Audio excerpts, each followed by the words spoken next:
My name's Ethan Stone. I am a lineman for OMU, and I've been working for about 10 years.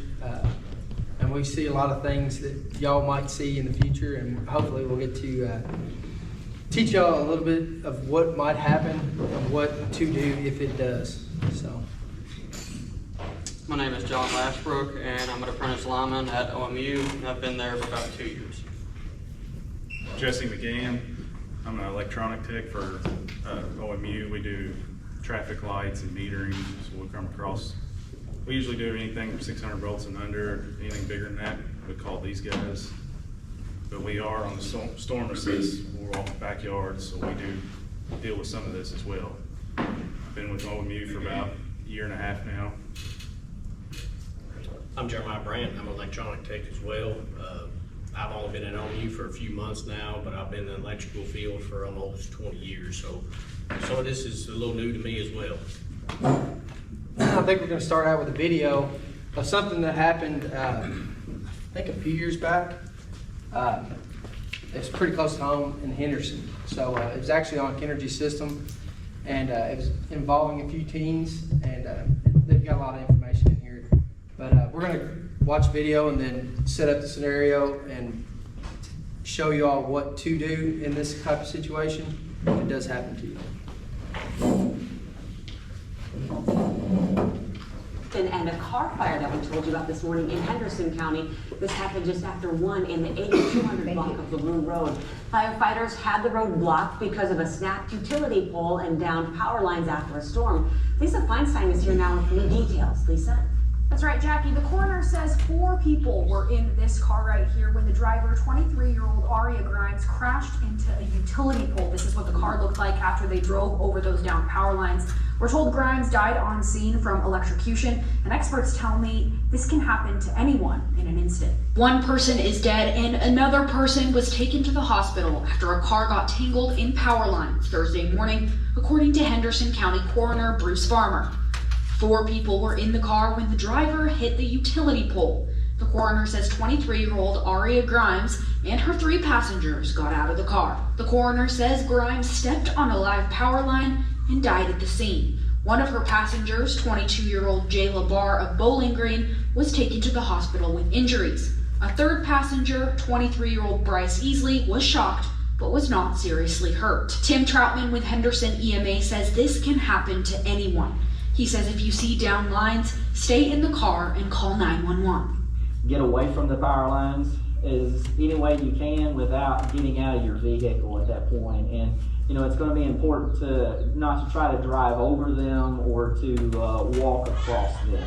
Troutman says it happens really fast. It can be almost instantaneous. As soon as you touch it, the electrical activity within the power line is going to be very intense. Now, the coroner says the preliminary investigation shows that while Grimes died from the electrocution, they do still have to perform that autopsy. Jackie? Lisa, thanks. And happening tomorrow on the west side of Evansville, the Evansville-Vandenberg Public Library. All right, so that's pretty close to home, right? So what I understand and kind of remember of this situation was, of course, the car hit the pole and the lines fell on there. So we're going to demonstrate this as the lines falling down on the vehicle, right? So you are inside of the vehicle, and the first thing you do is you see the lines on your vehicle. So we don't want to immediately jump out at all. First off, if we have our cell phone, if it's not too bad of a wreck, we want to call OMU or whatever the provider is that you all have, or that is in that area.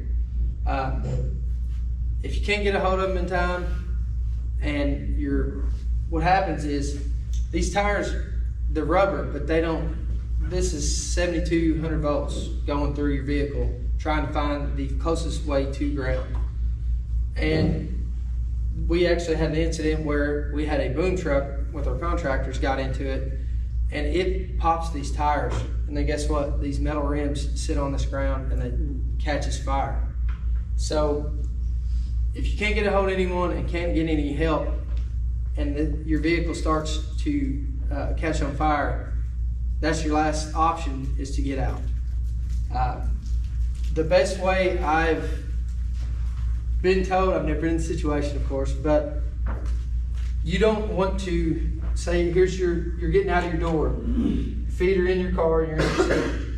You don't want to ever take one step out and hold on to your car. You don't want to make contact with anything when you exit. You want to try and get on your door, side of your door floor pan, and you want to put your feet together, and you want to cross your arms and jump out and land on both feet. The difference in this tile that I'm standing on and this next tile, it's if you've ever seen a ripple in a pond, throw a rock out there and see the ripples ripple out. It's greater, closer to where the rock initially hit, and it gets less and less. So that's how electricity tracks through the ground. It's called difference in potential. Each ripple is a difference in electricity. So bird can sit on it fine because it has no path to ground, but you're talking on the ground. That is a huge difference, going up one leg, going out another. So when you jump and land with both feet, you want to jump at least a minimum. I would jump until I couldn't see anything behind me. But you want to make sure your feet land evenly each time until you get away. And another option, if you can't jump and you have a problem with jumping like I call it bunny rabbit, but you want to slightly move your feet and keep contact on the ground. I usually say mid insole till you tip your toe, and then drag another same. But you want to keep your feet touching the ground, and that is the only way to get out of this situation. If the energized lines have made contact with that, and yeah, that's about the only option. Hopefully by that time you will be safe, but that is the way to do it. Yes, ma'am.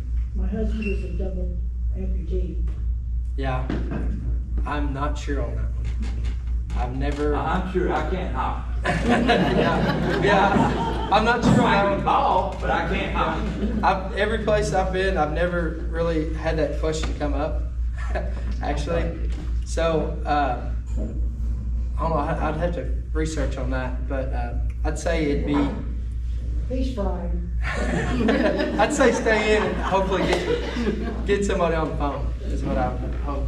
But, so we'll demonstrate this on here. So I'm going to go around front and do this. So this is a flip-flop. You're walking in. So on that incident there, I'm pretty sure that I remember one of the kids got away from it unscathed and then came back to help their friend. So this is another situation, is if you come up on this and there is lines on the ground on a car, people are screaming, it's on fire.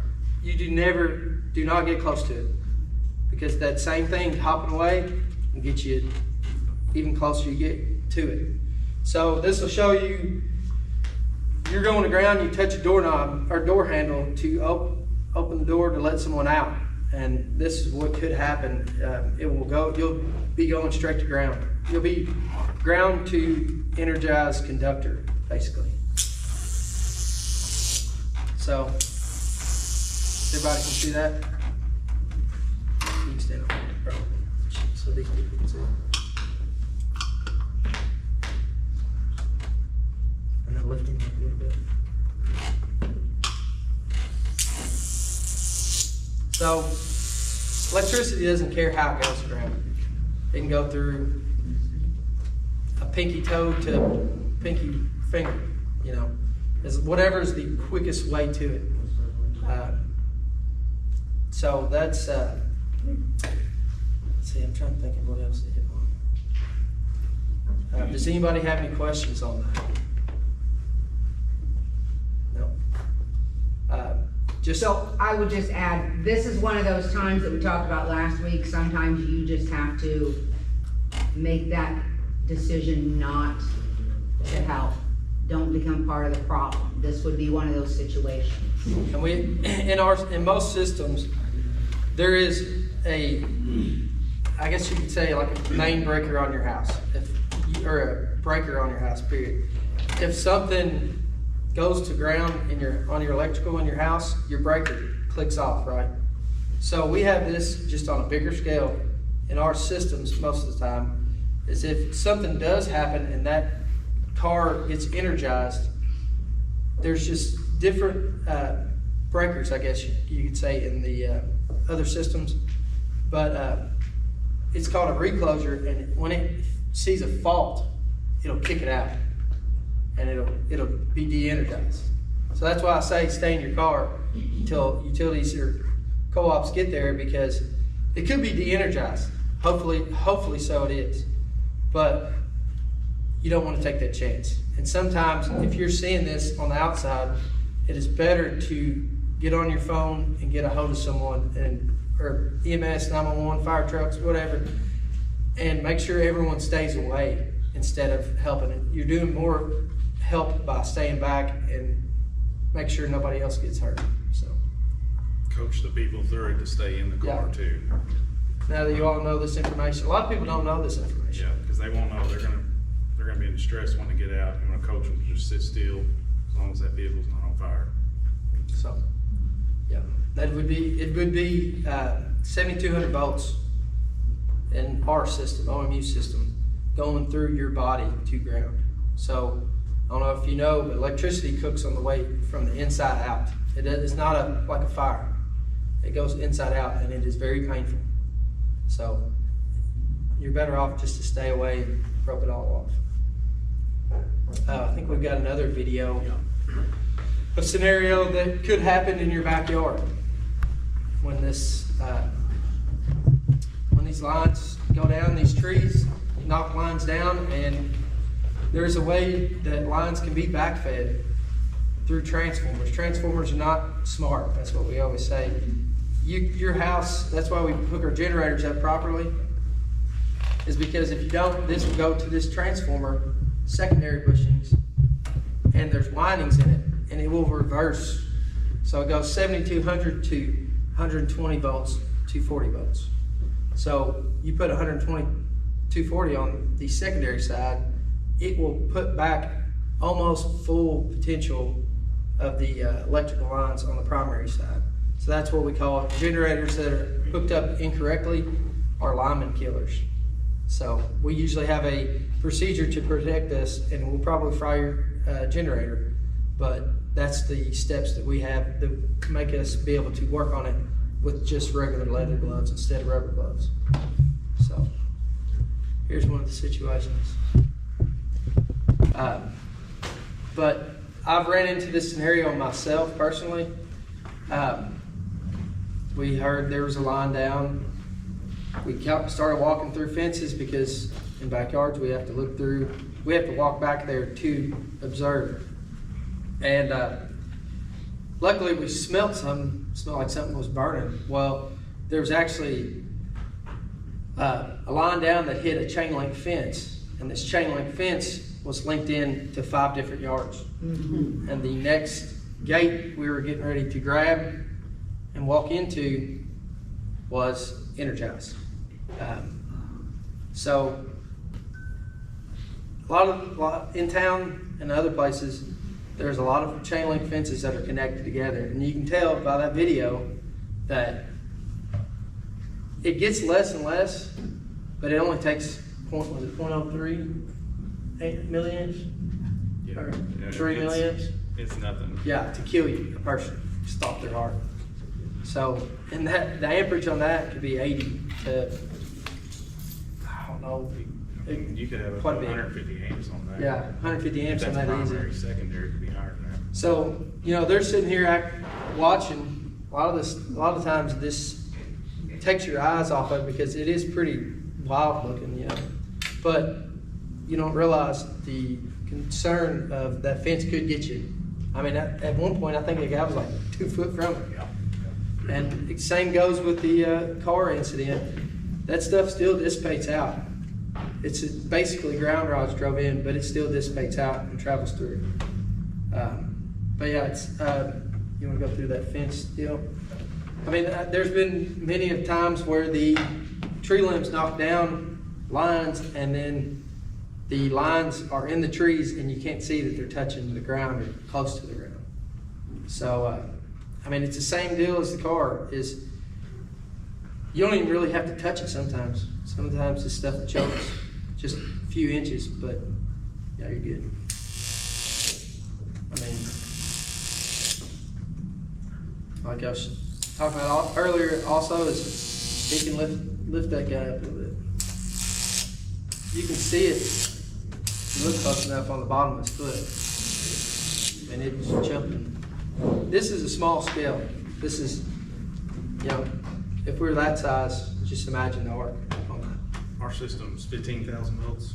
15 phase to phase. So, okay, so 7,000, so. 7,200, Yeah, so for every 1,000 volts, it's possible it could jump an inch. So you're 7,000 volts for one phase to ground, it could jump 7 inches if you was to even get near it. That's a rule of thumb. I mean, if it's really wanting to get you, it can. Closer or farther out than that. So those firemen were probably actually pretty lucky, that one dude was so close to the fence. Yeah. When you saw that it grabbed a bunch of, it started a real big fire, what it did was it saw it as load, like an air conditioner unit kicking on, or 10 of them kicking on at once. That was the main line. And it just saw it as load, so it shot more energy to that point. And then it drew it up, so you have higher amperage, so you're going to get more dissipation of it. So that's one thing. Yes. Is there any way with underground lines, is there any way that could somehow travel and mess up with a chain link fence? Yes. So I had a video of the vault. And I didn't bring it. Oh, really? Yeah. Yeah, it's actually, that underground cable is, it is actually pretty wild. We have all three of these phases you see in the air. They have separation and they're bare wires. Well, the underground wire, they all sit together, all three phases. And what it is it's got a very tough coating on the outside, and it's got some messenger wires, and then it has thick insulation, and then the wire was in there. So you're talking half an inch of insulation and all that. So say you ran your weed eater over the past 10 years, you can expose that primary cable. So it'd just be like this, but right there on the ground. And it will not jump, it will not de-energize itself, you know, if it's above the ground. It had to be in the dirt. But yes, it could possibly do that. I mean, there's so many different outcomes of this electricity stuff. I mean, it blows my mind every time I come to a call that's different. But if you see a broken conduit on a pole that goes all the way to the top, that's most likely a energized primary dip. So it's kind of like this one right here. So it comes down this pole. Say this is conduit, and this conductor is connected to this top conductor, and it can come down this pole and go underground and feed a underground transformer. So this is the same as this. If y'all have seen those big green boxes, you know, the bigger they are, the more voltage you have going through them, obviously, but show them that. So it underground is a new, I don't know, 30, 40 years new to line. Show them. Once again, I've been on a call and someone had hit one of these boxes here on and moved it with their car. Well, they thought it was fine and moved it back. Well, it had pulled the wires off of the connection, so the underground cables that were energized were pulled off and they didn't have any power, but the cable was still hot. And when they pushed, I don't know how they got away with it at all, but didn't have fatality. But I mean, inside those boxes, that's a metal box. So, and these are even more dangerous because it's contained. So you got boxed in, and everything's inside. So when it blows, it shoots out a big fireball. So it'll blow the doors off and everything. So that's another. That underground is a little bit scarier to me, but because you can't see it. They blow copper vapor out too, so your first instinct when that happens, when you suck that in, and then your lungs are hardening with all that copper in them. Yeah. What they deal with is more of that underground and cabinet electricity. Lower voltage, when it Lower explodes, voltage. has more of a calorie fireball at you. Than this stuff. So your meter basis, it's the same thing as what he deals with. So Here's a man. you got a vote? Okay, we'll go through that. And then we'll have some more questions if anybody has any for this video. Real quick, did you have a question? I did, but Oh, that's all I'm right, sorry. but we can watch this, I'll get it after. Does anybody have any questions or situations they would like to talk about? So these guys are all, like, they would respond, pretty quick after, like, checking their areas. Is there anything that they can, like, does it make a sound, or is there anything they can do to, Speed it up or make well, just to know, okay, I don't need to go there, but I can maybe check this out, you know what I mean? A lot of the time, like the sizzle, give me a little sizzle.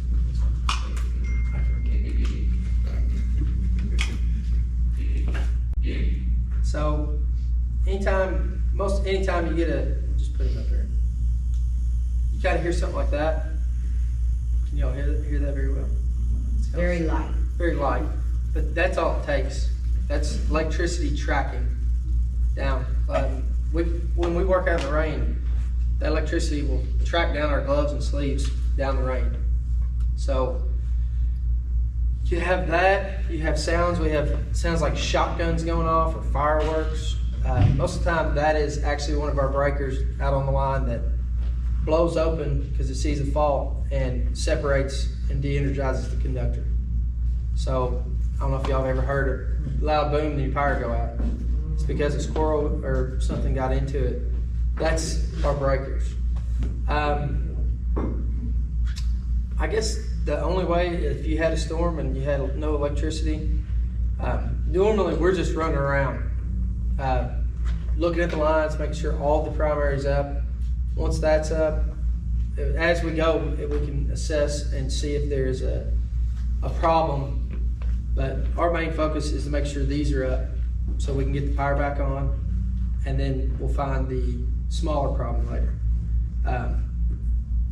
So coming out and talking to us, unless it's like a major concern, if you spot something in your backyard, that's great. You can come out and tell us that, hey, I have a line down back here.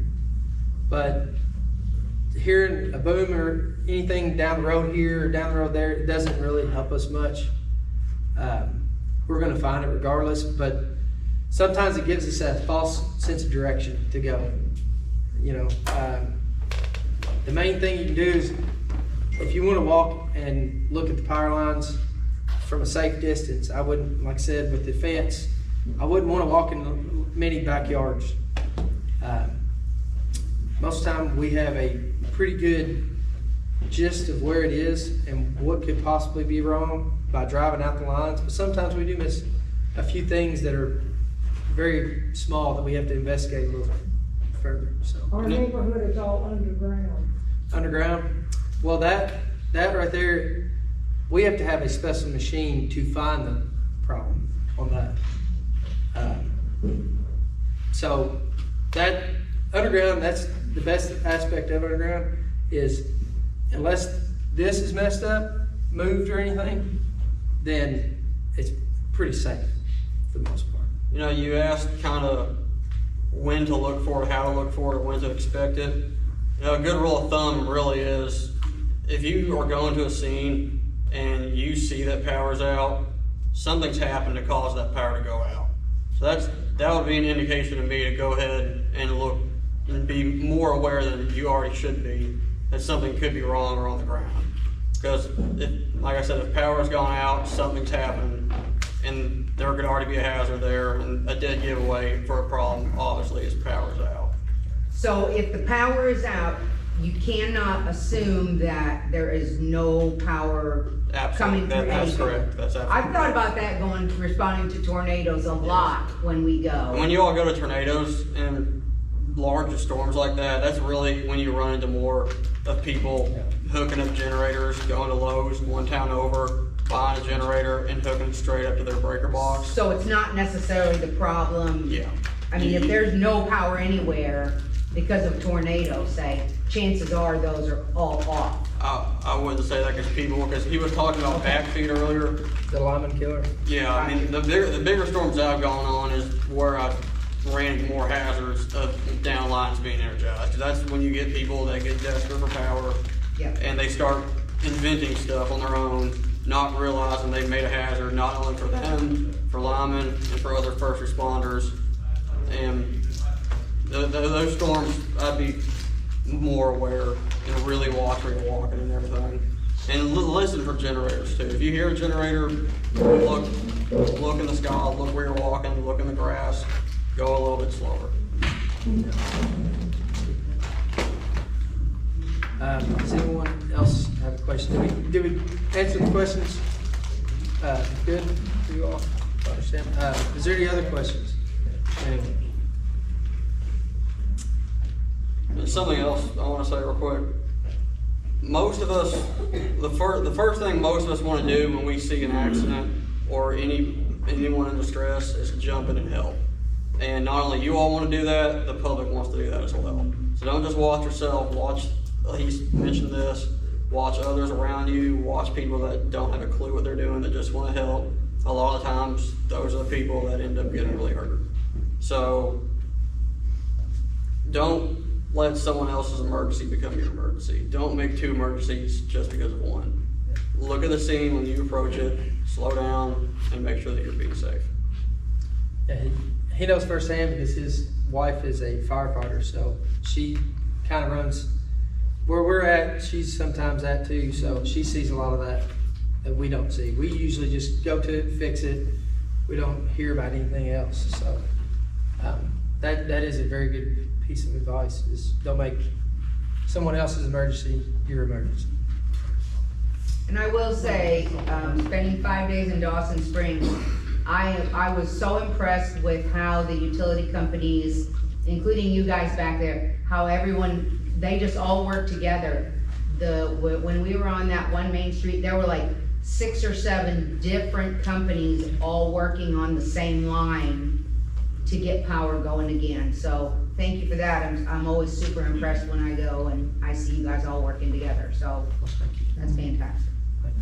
Did you have something? I know we went over, don't get out of the vehicle unless you absolutely have to. What happens when that thing actually lights off? Because I would imagine it's only got so long until it gets to something that's really going to take it out. That's what, that, like I said, the last step is to get out.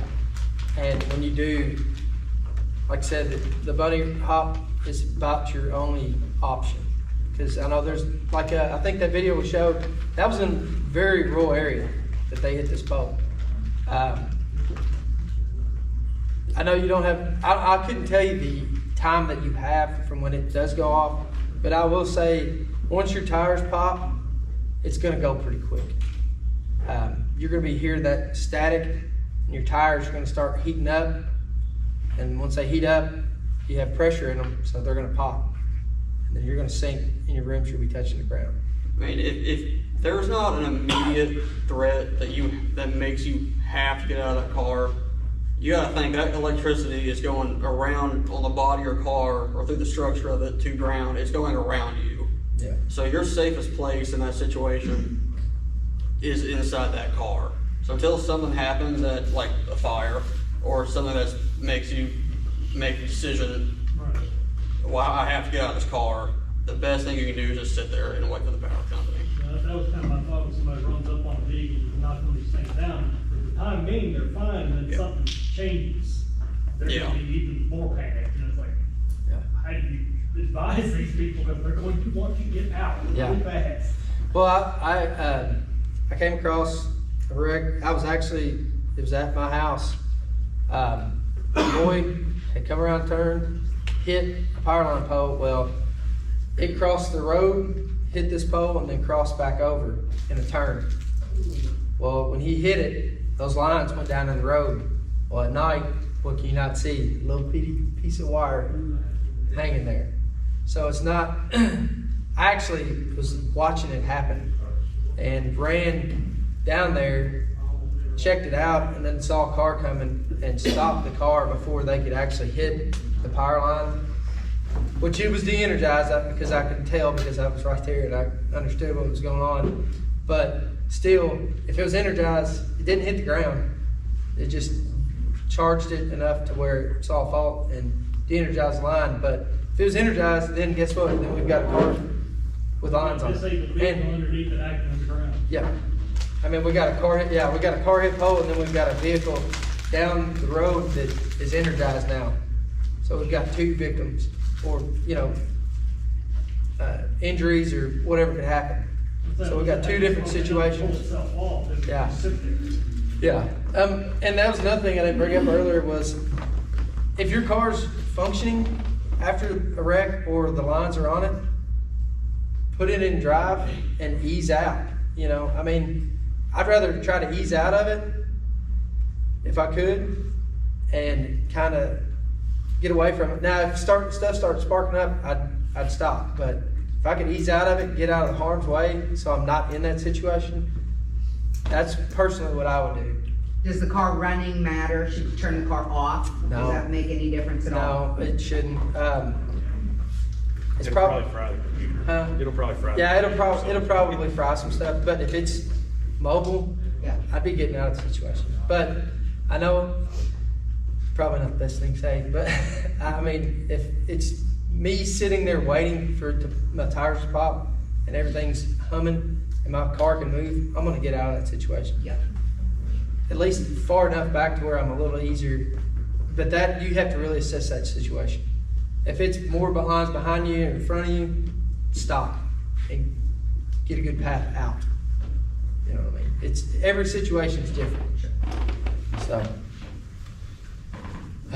Jesse, you going to add to it? Good. Anybody else have any questions? In our situation, it's best to assume that wire's hot. Yeah, Always. absolutely. Always hot. And that's not just power lines. Anything on that pole, even if it's not normally energized, like a phone line, if something's happened, there's a chance something on the power side has fallen down on the phone line, which has a steel strand, that could also be energized. So, Including that at the anchor cable. including, yes. So if there is anything on that vehicle, treat it like it's hot. In any situation. Any situation. storm or whatever. Fences, If you got houses, things there and storms. turned it off, I'm gonna assume there's 7,200 volts there. Yeah. Yes. I would. I'm on call right now. Usually there's always a person on call, and actually 2 people on call. We take calls any time of the night for any hazardous situation or if your power's on.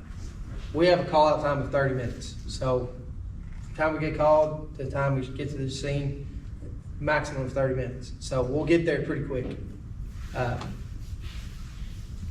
So I'm pretty sure, I don't know how the EMS calls go with the police or the fire department to us, but there is a line of communication to us from there.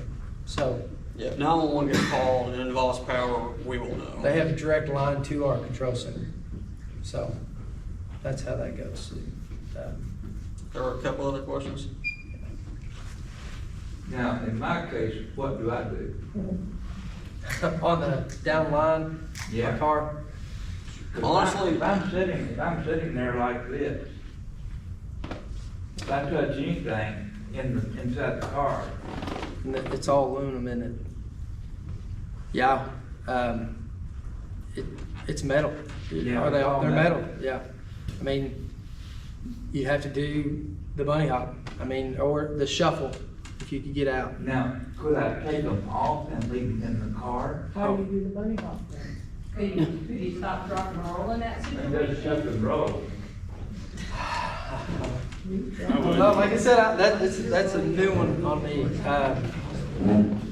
You might do some research on that. Yeah, and I'll let, what's your name? Denise, I'll try to communicate Denise on that. And We'll find out. Yeah, We'll find out, because that's a great question. I mean, it's a really, that's a Person stumper. has that issue, so. Yeah, that's a stumper for me. Like I said, I've never been asked that question. Or been through that scenario with any of the schooling or anything I've been through, you know. I'm sorry, I didn't mean to mess everything. Oh, no, you're good, you're good. No, it's got me thinking of what. Good question. So, yeah, I'll have to do some investigating and try to tell Denise, or share the information with her. So. Yes, ma'am. In my neighborhood, my house is on a pole, across the street is on a box, which is diagonal from my house. If that thing blows, should we assume that everything over that way is hot?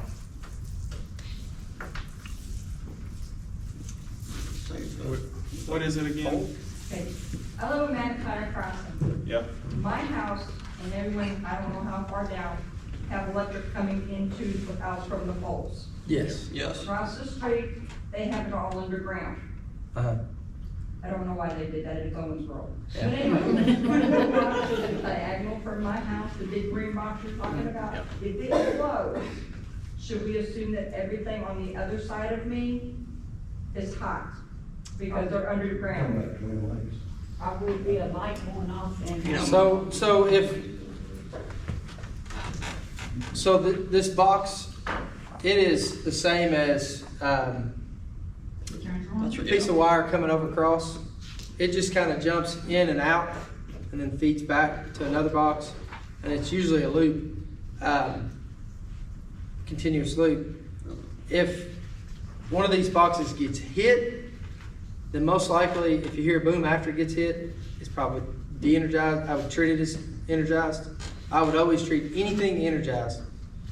I would not get anywhere close to this, but it's not going to It won't ripple out like, to your house, no. okay. And really on something that kind of made me think of, on underground systems, it's just as possible for someone to backfeed onto that as it is overhead. So the safest thing to do is to just never even ask the question. Just assume it's energized, treat it as if it's hot, and stay clear of it. Yeah, I don't think it would. I've been to McIntyre. I don't think that you would be affected by it. I wouldn't be getting out in the middle of the street or anything. I But just didn't know about the houses that were right by it. yeah, right by it. Yeah. No, I think you would be safe as long as you stayed in your house, because there is. I mean, your house is. There's a lot of grounds in your house. Keep you safe on that, but it wouldn't affect you that much. I guess It won't ripple out because it's underground. That box is grounded, it's encased, so it's gonna trip it. If it goes to the ground there, more than likely, it's gonna trip it, fuse back to a pole on the primary feeding net, or it's gonna take it all the way to the substation and trip that out. This box is grounded, so unless this box is gone and the wires are sticking up, it's pretty much self-containing itself. So, anybody else? Yes. You kind of touched one of the question I had a while ago, whenever you was talking about bunny hop. Mm-hmm. And then you said, or the shuffle. Yeah. Is bunny hop something new that they're doing now? Because I was always taught in a situation, you know, if you got yourself in a situation, take the big bunny hop and then just shuffle your feet. Yeah. Well, you can combine them. I mean, those are just basically your two options. You can bunny hop until you get tired and then start shuffling. But with the shuffling, and the bunny hop is better than the shuffling, because I mean, how many times you're gonna be walking on flat ground and not have the habit of picking your foot up? Right. You know what I mean? You're gonna have to like really try to move your feet. Right. Keep good ground. Bunny hop, you're landing in your stable, right?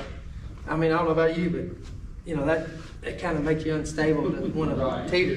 And then once you fall down and put your hand on the ground, your feet on the ground, spread out even there. more. So, I prefer the bunny hop. It doesn't have to be a big hop. Right, It's just not a stripe. right. Yeah. You know, something we didn't hit on that I just kind of thought of is trees and anything wood really. I mean, one of your most common things you're going to run into in a storm situation is a tree limb or a down tree that's fallen on a power line. And something I've seen a lot in the EMS world is people think trees are not conductive. They are not insulators. Our wood poles have insulators on them for a reason. So if a tree is laying on a power line, do not walk up and grab that tree or try to remove that tree thinking it's not conducting electricity because you don't see a fireball right there in the moment.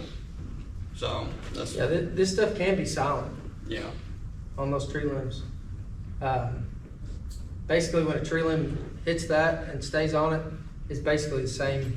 I would consider it the same as just touching the wire, especially wet. And most times storms happen, everything's wet, right? Water's conductive. That's what most trees are made out of, or most of them are basically water and pulp, I guess you could say. But yeah, that's, if there's a limb down on it, I would just treat it as if I was to go up there and grab this power line with my bare hand. It'd be the same thing. So. You good? You got something?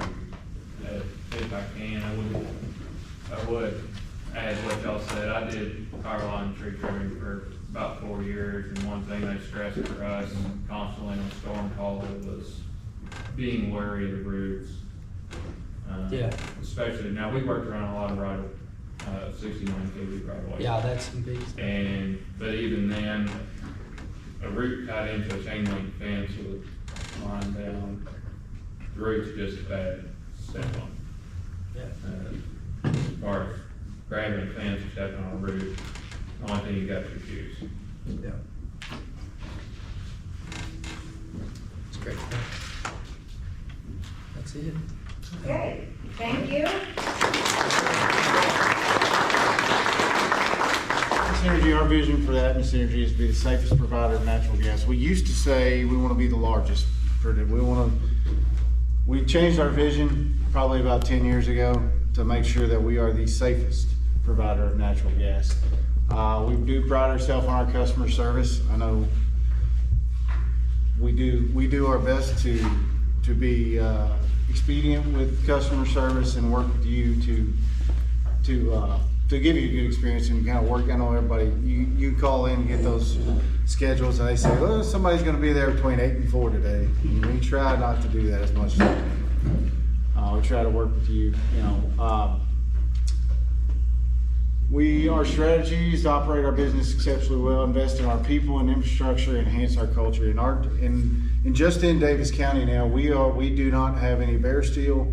We have every year, I'm sure you've been inconvenienced at some point by us coming in and replacing the gas lines, put all new plastic lines.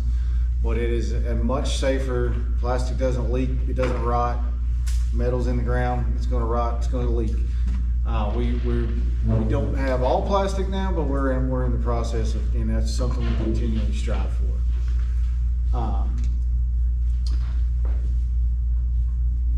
That fact is kind of. I do want to talk about us giving back to the communities. I know Madison was down at Wendell Foster today.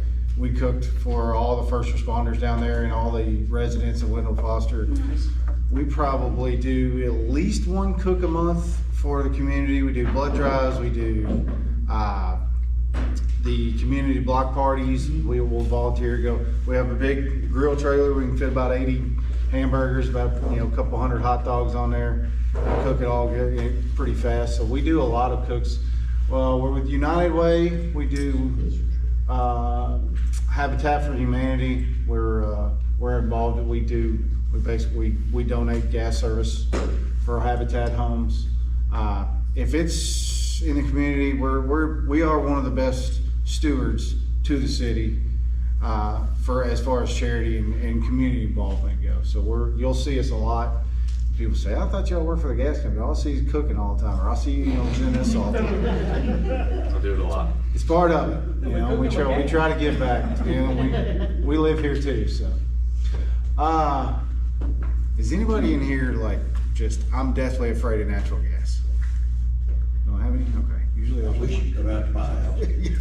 yeah. Well, you talk to him about that. Some facts about natural gas. Everybody says, oh, natural gas gives me a headache. I've had a gas leak in here for days. I know I have. I've got headaches. I've got symptoms. There are no symptoms from natural gas. It is completely natural. It is odorless. We add the odorant. One drop of that odorant would clear this room out, and you wouldn't be able to stand in here it is strong stuff. But we do it at centralized points, and then it goes throughout the system, and it is odorized to a point to where what we want is to a normal sense of smell, for you to be able to smell it well before it's dangerous. So if we want I think it was 1937 in Tyler, Texas, when they started odorizing natural gas, because they had a school blow up, and it was, I think, 200 people passed away in that. So that was when the federal government said, we got to do something. If we're going to use natural gas, we have to do something to detect it. And that's where McCaptain came in, and they started odorizing the gas. And I'm telling you, that stuff is potent and but when it's coming through your pilot or anything, you're not, as long as it's burning off, you're not going to smell it. If it's not burning, you're going to smell it well before it's dangerous. It's lighter than air. I know a lot of people, if you have propane is a very dense gas. Propane is going to sit on the floor. If it leaks, it's not going to go out. Natural gas is going to take the path of least resistance. It's going to get out as fast as it can, is the easiest route it can. Ignition point is 11 to 1200 degrees, and I'll talk a little bit about that. Our stuff and their stuff does not mix. So I know you guys, a lot of the stuff that you're going to be responding to is natural disasters, tornadoes, storms, stuff like that. You're looking for power, but you're also looking, if that tree is down, there may be a gas meter under it. You don't know what's under it. Your best indication for that is going to be smell. You're going to smell it or you're going to hear it. But that ignition point is 11 to 1200 degrees. But natural gas will not burn if it reaches a concentration of more than 4% gas and air. It needs air to burn properly. That's not exactly right. There's an ignition point. 4% to 15% is that combustible range.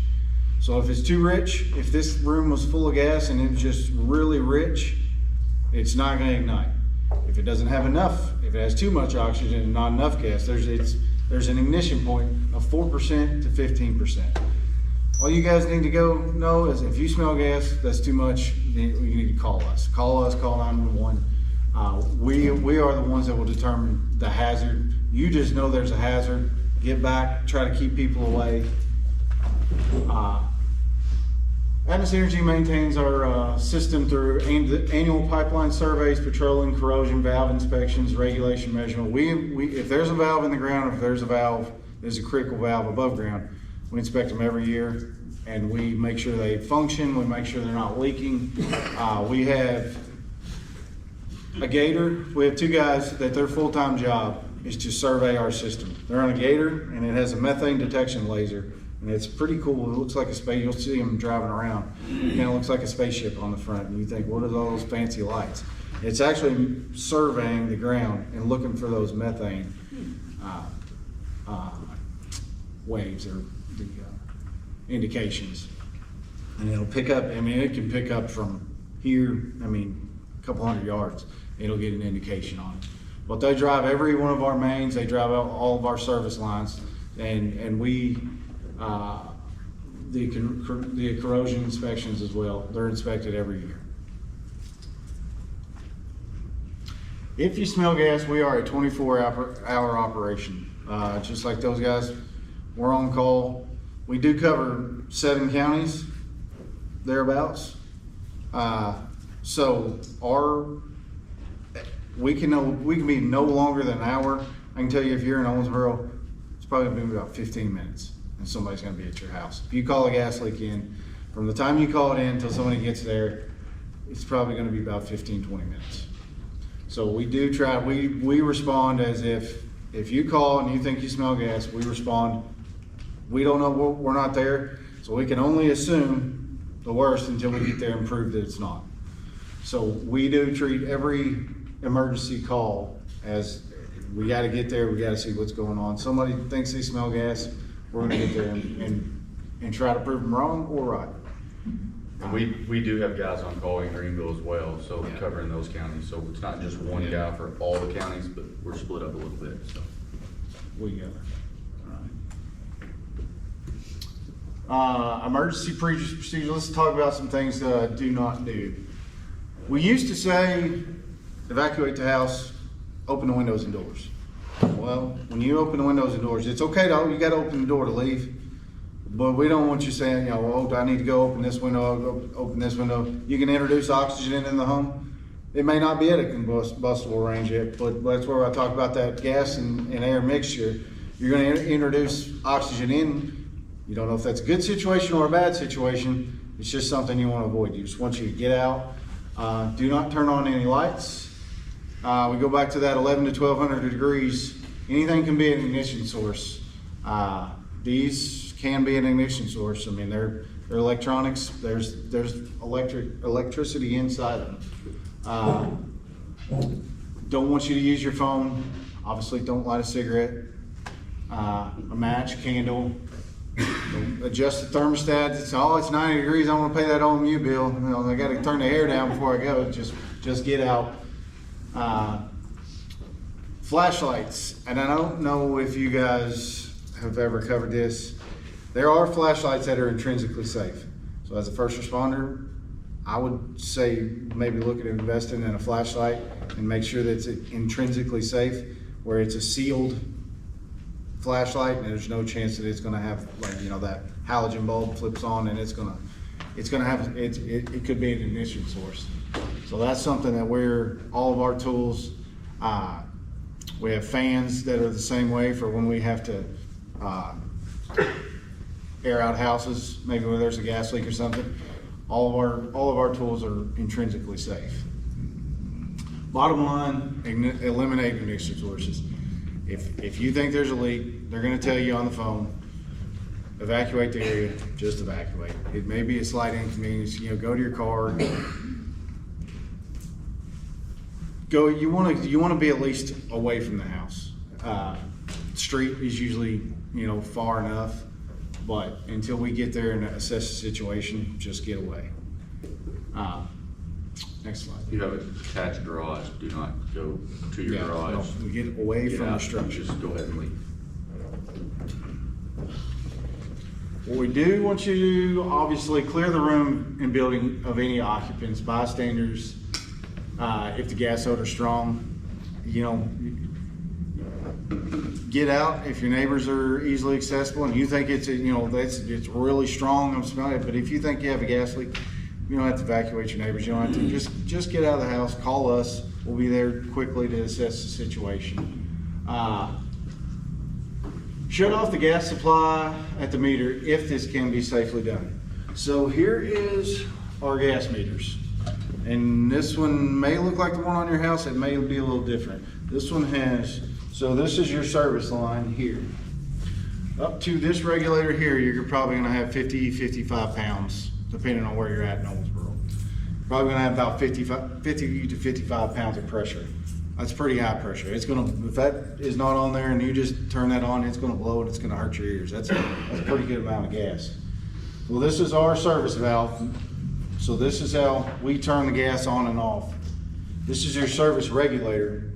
This takes 50 pounds of gas and puts it to 4 ounces or quarter pound, 7 inches water column. It's all the same measurement, but it's enough to run any standard appliance in your home. This meter will run any residential that's got water heater, furnace, just your standard home. This is probably what your meter is going to look like. So, how you got valves, any gas valve in line with the pipe is on. across the pipe is off, and that's on any valve. So this one's a little different, right? But it's in line with the pipe. If this is against, is not, going up instead of across the pipe, that is off. So what you would do as a first responder, if you come here in a tornado, area's been ravaged by a tornado, storm, something, trees fell on a house or something, you don't want to come to this gas meter. This is a very new valve. It's clean and shiny. It's for demonstration purposes.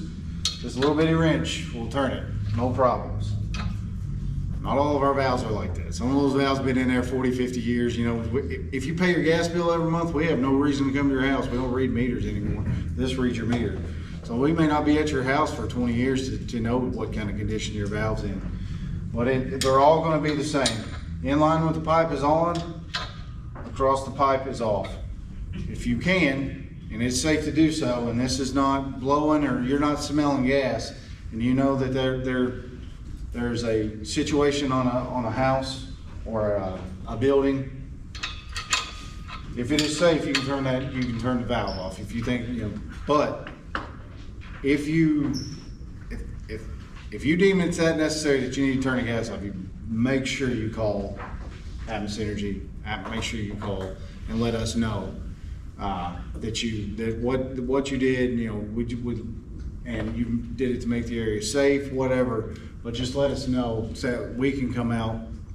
Don't ever turn one back on, because if you do, you go, oh, that's good, I can turn it back on, and you just turn it real quick, you're gonna put 55 pounds on that, and it may start shooting gas out of the bottom of that. So don't ever turn it back on. Turn it across the pipe. Make the area safe. Call us. Shut off the electrical supply. I mean, you're not. You can go pull the breaker if you know where the breaker is. If you know but I would just get back, get away, make the area safe. Call us. Call OMU. The best route is usually call us directly. Call 911. They're going to get a hold of us either way. And like I said, that's a little old. Call Atmos from a nearby telephone. I don't think there's too many pay phones left anymore, so we might have to tweak that. But you don't want to use your phone, standing next to a gas line. If it's a service line that's been hit, and like you said, you got 50 pounds blowing, you don't want to pull your phone out. You want to get away, make the area safe, get back, and call us. This is what I was just talking about. Do not turn your gas meter back on. If you turn this off, before we can turn it back on, we have to do a customer piping test. We have to test our regulator. We have to test our meter. We want to make sure there's no leaks before you could have, there's not too many left anymore, but there are a lot of, old ranges that had the freestanding pilots. So when I turn this off, it's going to kill those pilot lights. When you turn this back on, there's nothing keeping it. It's just going to be gas coming out of this. So if you don't know what you're turning, don't ever turn it. Don't turn it back on. And if you're not sure, you think, I think that's the valve for it. He kind of said it'd be around this area. If you're not sure, just get back. Don't ever turn it. That's what we tell ourselves. That's what we preach. Do not ever turn a valve that you don't know what it goes to. You're not 100% what it goes to, because you don't know what you're killing. Another one of our bigger, a large amount of our emergency calls are carbon monoxide. Carbon monoxide is a byproduct. It is unspent fuel. So you start your car, it's going to burn about 80%, 90%, 87%. There's that 13% is carbon monoxide. It is unspent, unburnt fuel. Gas burns, if you have a perfectly new furnace it's going to be somewhere around 80 to 90% efficient. So you're going to burn about 80 to 90% of that fuel. Now, you're gonna have a blue flame, but there's still a little bit of byproduct for that's why you have a flue vent that goes out and it vents to the outside. If that flue vent in the winter or in the summertime, birds love to build nests on flue vents, on top of flue vents. They stuff stuff down in there. You maybe get a contractor working in an attic and he does this and bumps that flue vent and it comes off. You're gonna have carbon dioxide going into your house. It's pretty much, I think about 50 parts per million carbon dioxide.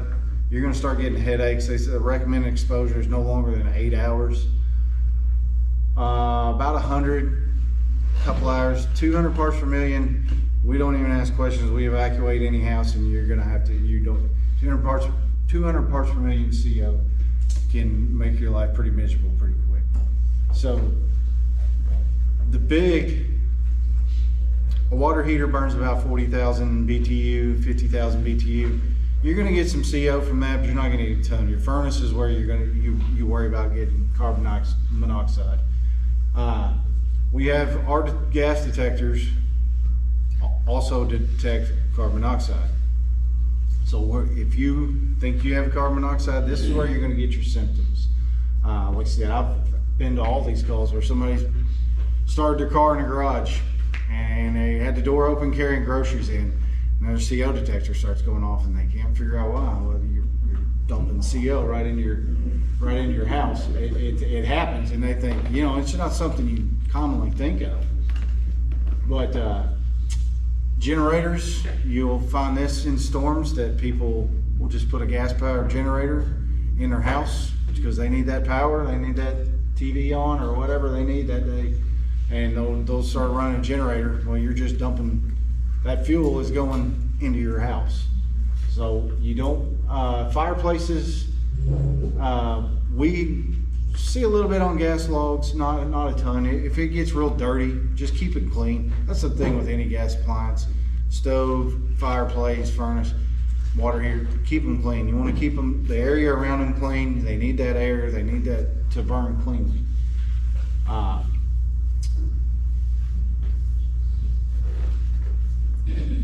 Space heaters, you'll see a lot of those on people put them on the wall heaters, the buddy heaters. Those are ventless appliances. If they start burning incorrectly, it's coming straight in. So be very careful with those. They are a good backup, but I wouldn't heat my house with them. You see a lot of people who don't want to spend the money and upgrade to a central air system. They are a backup heat source. They're really for like garages, stuff like that. But gas code is kind of weird. There's not really a code against them, but we won't service them, we won't light them, we won't do anything to those space heaters because they are a ventless appliance, and if they go wrong, then you're going to get CO in the house. Just be careful with those. If you don't have a carbon monoxide detector, I recommend highly that you get one, and don't put it on the ceiling. You want to put it about outlet level because a lot of CO is heavier than air, so it'll kind of settle out too. So if you've got a CO detector and it's way up high, and your pilot light, your burner for your water heaters down here, it's going to take a while. You're going to have a lot more CO built up for that thing to start going off, as opposed to having it as low as possible. So you want the lowest outlet that you can get in your house. Symptoms of CO poisoning. This is where you get people say, I know I've got a gas leak because I've got a headache. Well, CO will give you a headache, dizziness, it'll make you kind of sleepy. They say it doesn't have a smell. They'll say it's a silent killer because a lot of people, it happens at night. You'll get carbon monoxide from like I said, that bird built the nest, and that CO is just, they can't bend out to the outside, so it settles back down.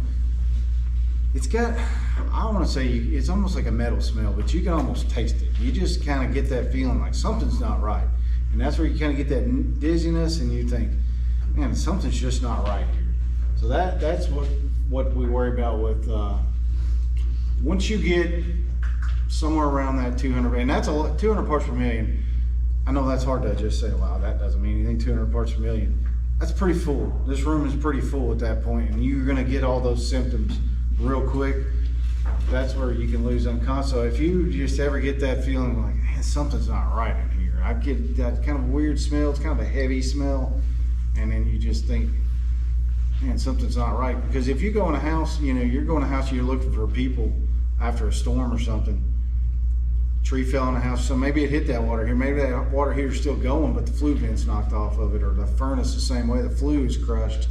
So, I mean, it can be, if you ever just get that feeling, just kind of take a breath, I may need to get out and get some fresh air. Go ahead. Routine maintenance and inspection of all heating system, and if you don't already, it's probably about $70-80 for a service call for your air conditioner. I always have them come out in the springtime. They inspect my air conditioner, inspect my flue, inspect your water heater, just make sure the flue vents are all venting right. Periodically check that. If you have your flue vent on a water heater, a lot of times if they're in the same closet, they'll be tied into the same. But you want to put your hand, you don't want to touch that flue vent because it can get hot enough to fry an egg. It's about 250 degrees somewhere in there when it's venting properly. So you don't want to touch it, but you want to put your hand right up to it. If you're feeling a lot of backdraft and you're feeling that heat coming out, that's an indication there's an issue. The way we test them, I strike a match and blow it out, and I put it up next to it.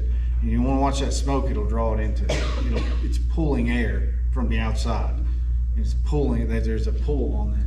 If it's pushing that smoke back out, that's an indication that you got an issue with your flue vents. Never run your vehicle, fuel burning equipment in enclosed space. We talked about that. Never use your oven as a heater. And I've seen this many times where we go to turn someone's gas off, it's been off for a while, they turn their electric oven on for heat. I saw one girl who had a plastic fan on the oven, gripped to the side of it to blow the heat out, and that fan was melting down the side of it. That's not a good idea. So, go ahead. Okay, I already went through this. Go next. Does everybody know, everybody familiar with 811, the laws with 811? Our suggestion is if it's more than a divot, if you're scraping the ground, have your lines marked. Call 811 at least 3 business days before you want to dig. Kentucky 811 is who you call. It's a quick Google search. We'll pull that up. They'll coordinate with Daviess, any electric in the area, and any other fiber, AT&T, any utilities in the area. They're going to be marked, and they have 3 business days to make sure that those lines are marked, or talk to you and make sure that you know that they're either clear in the area or there are lines in the area. How long they got to dig? 21 days. So once that bud is good, and you'll get an email saying that it's okay. You have 21 days. On the 21st day, I would say on the 20th day, if you're still you still want to dig, call, and they'll give you another 21 days. Front of my house looks like a flower garden, is the reason why I asked. Yeah. And I can't mow, so. If there are flags in your yard, you can pull them up, as long as there's paint. If there's still paint, try to mow around them if you can, but. I'm trying to leave them. Yeah.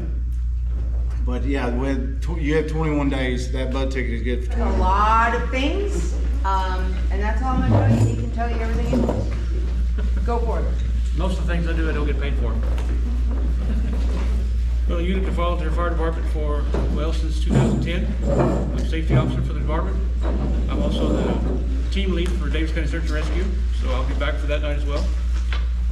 Been working with EMA for many, many years, also with amateur radio. So emergency communications, I do that as well. So most of the things I do, I don't get paid for, but I show up anyway, so you know. Who works around an area where you are dealing with fire extinguishers on a regular basis? A lot of factories have fire extinguishers. So you guys are a little bit ahead of the curve. Most people have never touched one. During the final exercise, we will be doing a burn pan and using an actual fire extinguisher. So for some of you, it's gonna be like, whatever. And some of you are gonna be kind of excited about it because it's new. Everyone will have a chance. If you've never done it, there's nothing scary about it. It's just a little bit of butterflies. Once you see it done, it's really, really simple. All right, who lives in a multi-story building? How many stairs are there from the upstairs to the downstairs? Most people don't know. I know because when my girls were growing up, we have 6 stairs from the ground to the top of the porch. So I teach them to count to 1 to 6.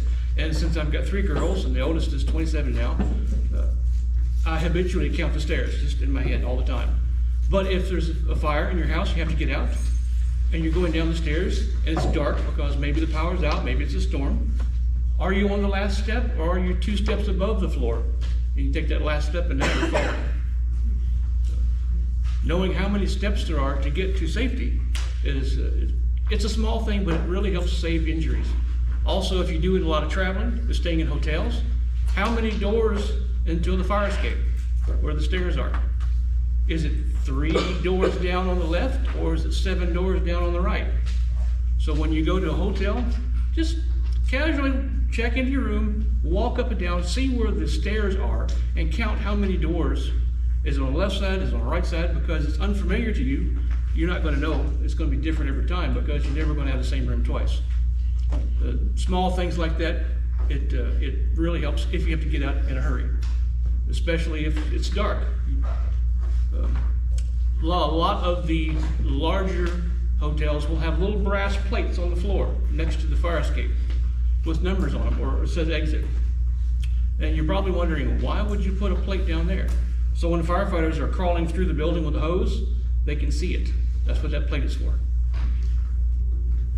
Alrighty, first slide. Slacking already. Dad and niece.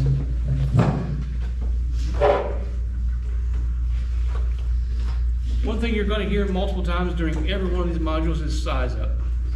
Until I started teaching this, I didn't know what in the world size up was. I'd never heard that. Size up is nothing more than taking a step back, seeing what you've got to work with, and seeing what you've got to do. That's all a size up is. It sounds really important and special, but it's just taking stock of what you've got. The biggest thing we want to do is work in pairs. Never work alone, because if you get hurt, if you fall down, get injured or whatever, you become a part of the problem and not a part of the solution. Now someone has to find you. Same thing in the fire service. You never ever go anywhere by yourself. Search and rescue, the same way. You never go by yourself, because if someone goes down, there's no one else there to use the radio to call for help or to go get help. Even our canines, they have to have a backup for them because dogs don't have thumbs and they can't use the radio. They can't call for help. Alrighty. Yeah, it seems simple, but always work in pairs. Any one of us can only do so much, but if you get multiple people working together, things go much easier.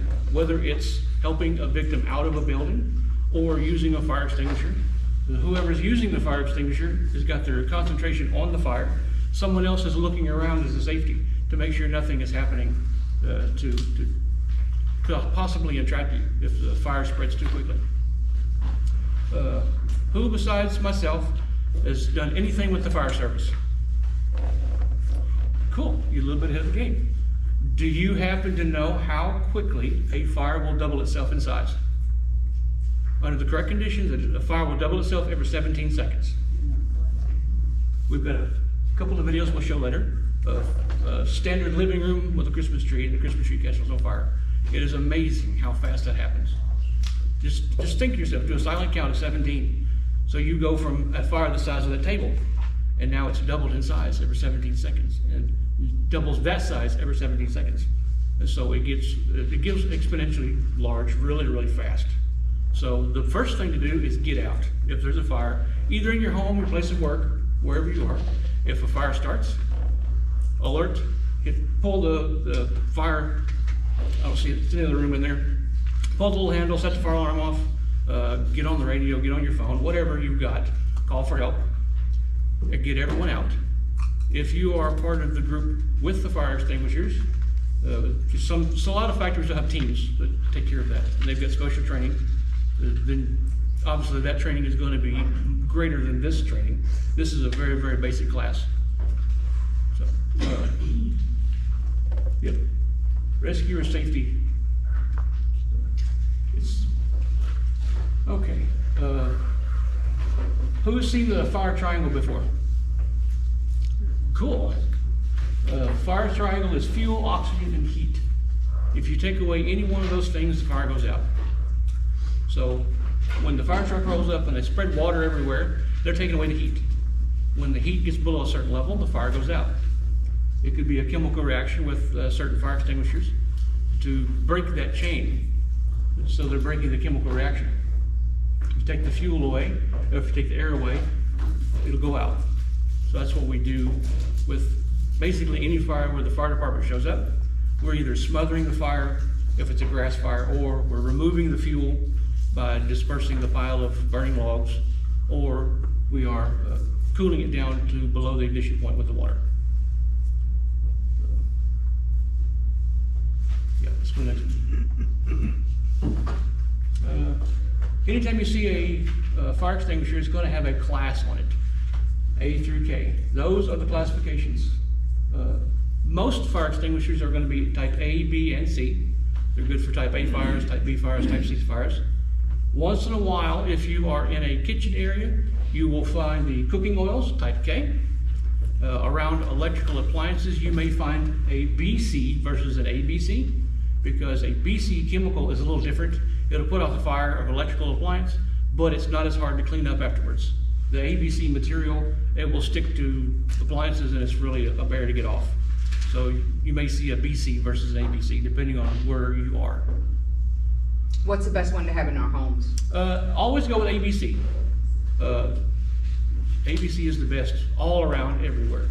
If you do any kind of cooking in a large kitchen, then you're going to have specialized fire extinguishers because of the large amounts of oil that you have and you're dealing with. But for most people, in most households, ABC will cover everything. And that could be a dry powder, it could be a CO2 gas, it could be one of several kinds. There's a company in Europe that makes, basically it's half size of a basketball, and it's full of a chemical, and they throw it into a fire, and when it gets to a certain temperature, it erupts, and that chemical breaks the chain so that the fire goes out. They're really cool. I've seen videos, but they're about $250 a piece, and so I've never played with one. It's, you know, I can do the same thing with a truck full of water, but it's really, really cool because it's so incredibly effective. I've seen videos of like a car fire, and they throw one in, and it goes poof, and the car's out. Same thing with a dumpster fire. I think they use something similar in computer data centers. They have Very special. possible. A lot of times you'll see a halon or an inert gas around computers because you don't want water on computers for various reasons. So your fire size up. Number one, whether to attempt to suppress a fire. If the fire is small, you're going to be able to get it with a hand fire extinguisher. One, two or three buddies can work together. If it gets very large, it can get out of hand very quickly. So if you've got something on fire, say the size of a small car in one corner of the room, you're probably not going to be able to put that out before your fire extinguisher is empty. It's time to get out. Never be afraid to back out. Plan of action. Whoever you're working with, discuss it briefly. What do you plan to do? Because if this gentleman decides, hey, I'm going to go left and do ABC, and this gentleman says, no, we're going right, and we're going to do D, E, and F. Those two didn't talk to each other, so they don't know what's going on. All of a sudden, you've got chaos. So make a plan amongst yourselves. Even if it's a hastily prepared plan, it's better than no plan. Talk, communicate with your partner. That's the biggest thing, especially when dealing with fire, is talk to whoever you're working with. Tell them what you're going to do before you do it. Do you have the right equipment? You know, if you've got a pretty good sized fire and you've got one of those small 5-pound fire extinguishers that you keep in the trunk of your car, you're probably not gonna have enough equipment there to do the job.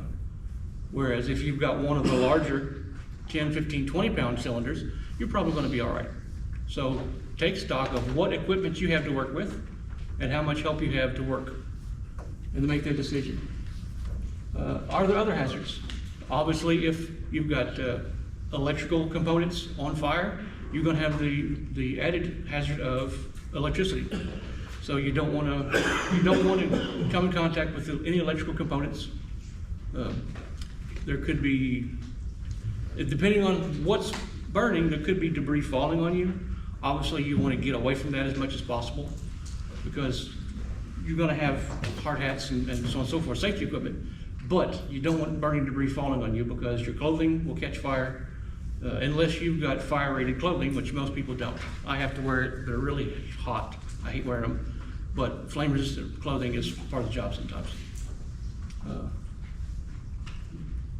Is the building structurally damaged? What caused the fire? Did a vehicle have an accident and crash to the side of the building? It may be that the building is unsafe to even attempt to stop that fire. Get out and call for help. The big one is that can I escape? You need not one but 2 escape routes out of the building. So if this room were on fire and we're going to try to put it out, we've got an escape route that way and one that way. If we only have one escape route, don't fight the fire, because if anything goes sideways and that particular route is cut off, you're trapped. And now you become a part of the problem. Someone's got to help save you. Can you do it safely? If it's questionable, don't be a hero. If it's questionable and you're not sure you could do it safely, don't do it. Move on. Just get out. It's better to lose a building than to lose a life. It's just stuff. Yep. And then you'll get to see the big fire truck with the flashing lights in a few minutes anyway, so it'll be all right. Funny story, I went for training a couple weeks ago, and I'm checking in my hotel room, and I'm smelling smoke. It smells like burning toast. And so I called front desk. I said, I think there may be a toaster on fire in room 138 or whatever it was. Did you send maintenance over here? Well, I get to my room, get all my stuff laid down, the fire alarm goes off. So fire trucks roll up, I go outside like everyone else, have a seat on the curb. The guy was cooking chicken wings in his room and they caught on fire. So, I showed up, there's a fire, here's fire trucks roll up. I took pictures, I sent them to my wife, like, hey, fire truck's cool. So, no matter where you are, things happen. And, I was, in my head, I was thinking, okay, maybe the guy went down the street or whatever. No, he was in the room asleep. The smoke detector was going off to beat the band. The fire alarm went off, and the manager used the passkey to get in and woke the dude up. He was out. And the stove was just smoking and the whole place smelled like burnt toast. So stuff happens. Sometimes it's crazy stuff, but it happens. It could be anywhere.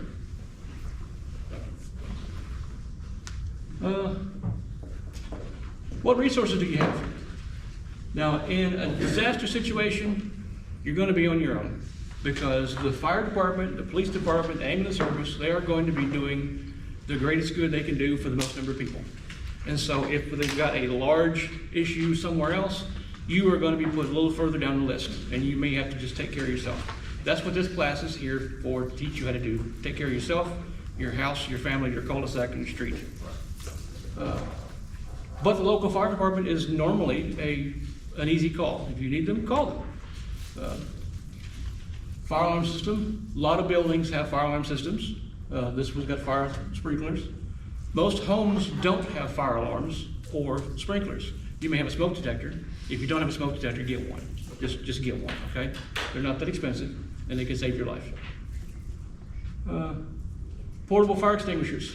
By code, in a building, the fire extinguisher has to be within so many feet of an exit. So if you're in a building and something happens, you know where to look. Sometimes they are in the middle of rooms and they're always marked fire extinguisher, but they're supposed to be within a certain number of feet of the exit. So when you leave the building, you have a chance to grab the fire extinguisher or get out, either one. Does anyone know what a standpipe is? Until you ask that question. Yeah, that's the way it works, right? Well, if you go to any large business, Walmart, whatever, in the back, they're gonna have large pipes. And they literally stand there full of water. That's what a standpipe is. It's a pipe that stands there full of water. It's just that simple. So when the sprinkler system goes off, there is a certain lag between when the water at the street comes through the pipes into the building.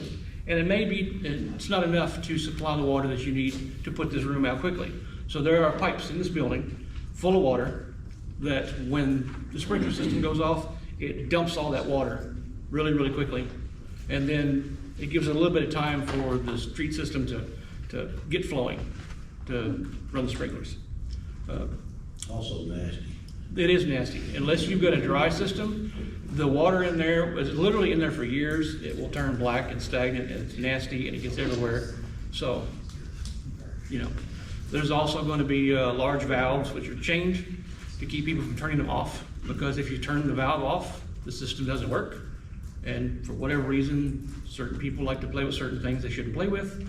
That's why the wet stand pipes, the valves are on and they're chained on, so they can't be turned off by whatever.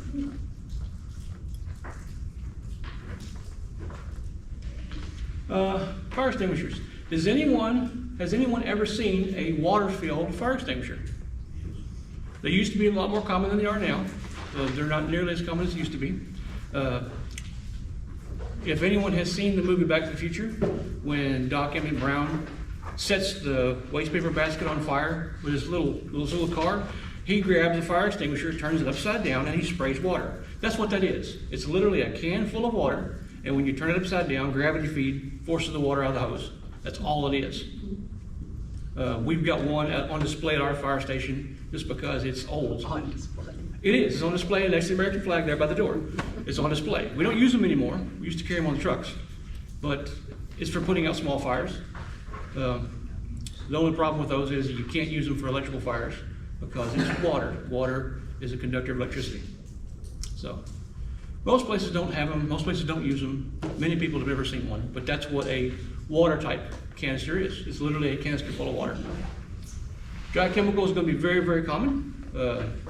When you set it off, it's going to have a sort of a yellowish white powder that comes out that actually blankets the fire, smothers the oxygen. That's how they work. That's the most common type. The second most common type is carbon dioxide. They're going to be a little bit bigger in size, and so when you pull the handle, you're going to have it kind of looks like snow and fog. It's a white mist that comes out. It's carbon dioxide, and carbon dioxide replaces oxygen, and it stops the fire because it kills the oxygen to the flames. And then you've got specialized, like the ones for cooking oil. Who's been in the Navy? Anyone here been in the Navy?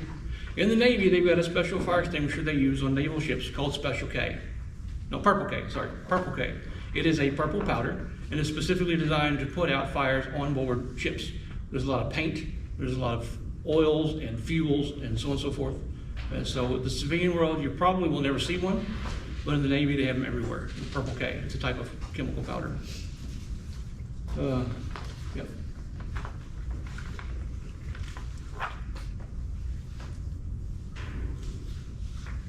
So here we are. All fire extinguishers have this. There's a number letter group on every single one.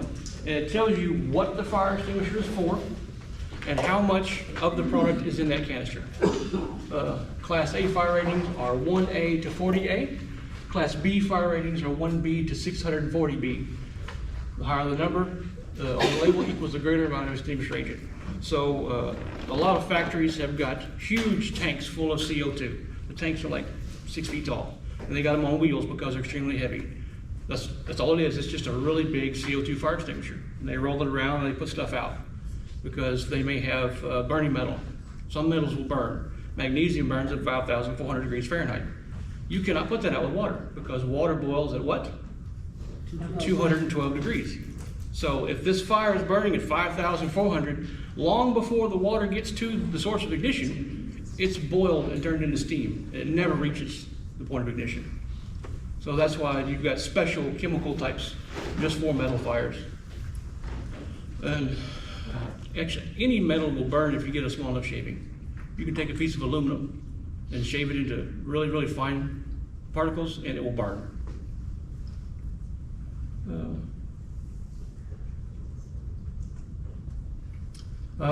Under regular laboratories, you will see a UL listing on almost every household product, especially if it's electrical in nature.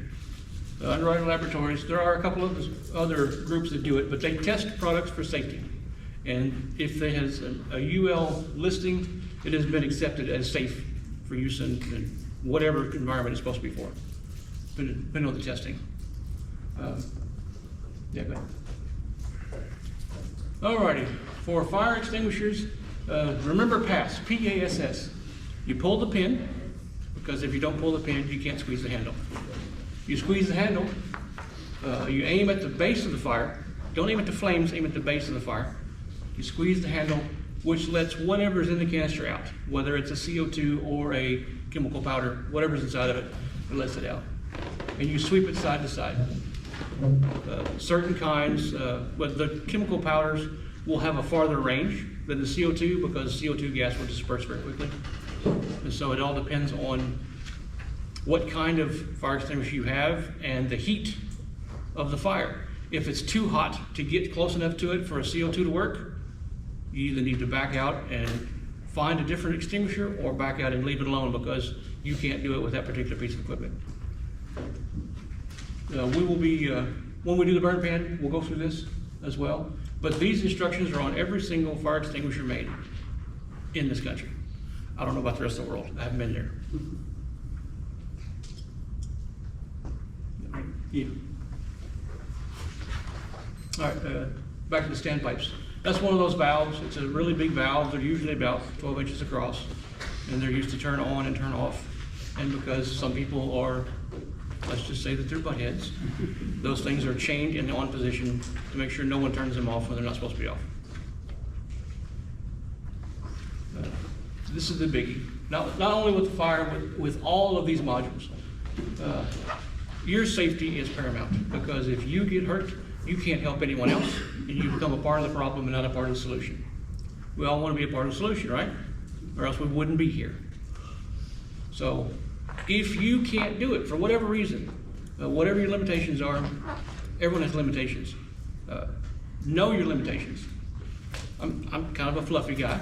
Let's say fluffy, okay? I have limitations. I can run. I'm not running a marathon, all right? This is one of my limitations, and I'm working on that. But if you know your limitations, you are less likely to get injured or get into a situation where you can be injured. So really you need to do some self-reflection before you attempt any of these things. Because, like I said, if you become part of the problem, you can't help anyone else, and now someone else has to come and help you.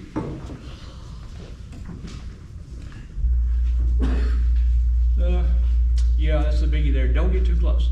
If you get close enough to a fire and it starts to burn, starts to hurt, like, you know, when you start saying ow, you're too close. It sounds silly, but that's the truth of it. If you are that close to the fire, you are in danger. It could be something as simple as like a sunburn type of a burn, but if anything goes wrong, it could get much more severe than that. So if you get close enough that it's physically causing you pain, you are too close, you need to back up. And like I said before, if you don't have a fire extinguisher to reach that distance, you need different equipment or you can't do that particular job. Never ever fight a fire alone. Once again, if you get hurt, injured, or trapped, no one knows you're there. No one, I mean, if you go down for whatever reason, no one knows where you are. No one can call for help. Don't try to suppress large fires, and large is a relative term. If you've got one of those little 5-pound extinguishers, a large fire isn't as big as if you've got a 20-pound extinguisher. So depending on the help that you have and the equipment that you are working with, you have to take stock of what you've got to do, what you've got to do it with. And don't enter smoke-filled areas, because smoke-filled areas, you cannot see a thing. Even if you get down on the floor and crawl around, it's very, very dark when you get smoke-filled rooms. Most people do not carry a flashlight. I do all the time. I'm weird, I know. But if you don't have a flashlight and you go into a smoke-filled room, your visibility is extremely limited. You may not be able to see your hand It can get that dark depending on what is burning. Most man-made materials put off a thick black smoke because of the materials they're made out of, and the room fills up really, really fast with that smoke, and you can't see a thing. Let's try next one. Here's some stuff to avoid. Does anyone have one of these creatures laying around? The electrical octopus? Wow. Now, That's a bit much on that thing. it's a little bit much, yeah. I'm It's sure Christmas time there. in I'm that sure you're picture. only using one of those cords at a time, right? Yeah. I think we're all guilty of this to a certain extent. Hopefully not that particular extent. I think that's more of a centipede than an octopus, but don't run cords under carpets. Why is that, you say? Good question, I say. Because when you walk across the carpet, you're walking on the cord. Over time, you are deforming the insulation on the cord internally, and internally, if those wires cut through the insulation and touch each other, now you've got a short inside the cord, and it gets really hot and catches the carpet on fire, catches the rug on fire, catches the room on fire. So it's not a right now thing, but it happens over time. Check for replace broken or frayed cords. I remember as a kid, this was a long time ago because I'm old. My papa had a lamp wired up, but he didn't have a plug-in on the end of it. He had taken, stripped back the wires and wrapped it in electrical tape, and he just kind of stuck the wires and the plug-in in the wall. That was not a smart thing to do. He was an older gentleman, and it was the 1970s. We know more now. He probably knew better then, but we're not going to get into that. So, look for frayed cords. The older cords on lamps may have a woven cloth insulation if it's really, really old, that can fray, leading to exposed wires. Maintain your appliances. If you get a weird smell from the dryer, you probably should check it out or have someone check it out for you. Any kind of a weird electrical smell needs to be investigated quite thoroughly, because you can stop a great big fire if you catch it early enough when it's a little bitty. This next one here. Power shutoffs. Here's a good one. A lot of people in this class, traditionally speaking, are recently widowed women, and their husband took care of everything in the house. Maybe not so much anymore, but in older homes. So the wife may not know where the electrical breakers are. They may not know where the gas shutoff is, because he always took care of that, and now he's no longer here. So in the past, a lot of our people in this class have come and they've learned these things, like the gentleman with the gas shutoff. This is the gas shutoff. This is how you do it. It may seem very, very simple, but if you've never been exposed to that, you just don't know. Same thing here. Do you know where the breaker is? It could be in a closet. It could be in a bathroom. It could be in the basement. Every house is different. So you know where your breakers are, and it could be an older house like mine. My house was built in the late 40s, and so I have fuses. I don't have breakers. I've got the screw-in fuses and I've got the big fuses. So know what type of system you've got. Learn where it is. And I have a small fire extinguisher right next to my breaker box. That way if anything happens, I don't have to go very far to look for it. Also keep one in the kitchen, which is next to the laundry room. So I'm covering the laundry room and the kitchen with one fire extinguisher, and I've got one next to the breaker box, the fuse box. That way you don't have to run and look for it. You know exactly where it is. You can buy the small single-use fire extinguishers. They're what, 15 bucks? Last ones I bought were 11. They've gone up since then. You can always tell a non-serviceable fire extinguisher because it's got a plastic nozzle. Anything with plastic nozzle, they cannot refill. It's a one-time use thing. Once you use it, you trash it and get another one. The ones that are refillable have got a metal nozzle on top, and they can be taken apart and serviced and tested properly and refilled. Tri-State Fire Safety, they do it. I'm sure there are others that refill fire extinguishers, but that's the one we always go to. Yes. And it's not quick, because they're super busy, so you need to make sure you give them a couple of weeks to refill it. So not only that, but I also used to inspect fire extinguishers. A fire extinguisher needs to be pressure tested every so many years. They will literally empty it, take it apart, and they would send it to a facility, and they will put it under pressure. Lots and lots of pressure to see if it blows up. That way they know if it's going to last the next 6-year block. So every 6 years and 12 years they get inspected, and in 12 years they get hydro tested.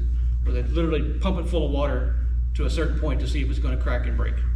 And that's why it takes so long, because they've gotta get that system tested and refilled and get it back to you. Yes, sir. Random question. I've got one on my house where it used to be a daycare, and I'm thinking, okay, I send this thing off and they test it. What happens if it fails? Well, if it fails, I'm out of fire extinguisher, I guess. well, if it fails, they will contact you, let you know that that yours did fail and it needs to be replaced. They will not refill it once it fails. Yeah. It basically becomes That's what I'm saying. trash. I'm out of fire extinguisher right here. Essentially, yeah. Also, if you've got a dry powder chemical like an ABC type, you want to turn that upside down every so often, because if it sits there in the same position forever, that powder will get compact in the bottom, especially if it's in a vehicle, because the vehicle bounces on the road and it packs that powder down so tight that when you try to use it, nothing comes out. So if you've got one of those type in your house or on your vehicle, just turn it upside down and shake it a little bit, make sure the powder's loose, and put it back in where you can find it. The CO2 style, because it's nothing but gas, you don't have to worry about that, just the powder type. Now, the single-use ones, do you need to turn them upside down Yes, too? because it's the same chemical, it's the same everything, you just can't refill the canister. So anything that's not a CO2, it needs to be shaken every so often. And I'm bad about not doing that, so probably the ones I've got to just throw it away and start over. Sometimes that's probably safest. Yeah, like I said, they're like $15. Go to Rural King, buy them, or wherever.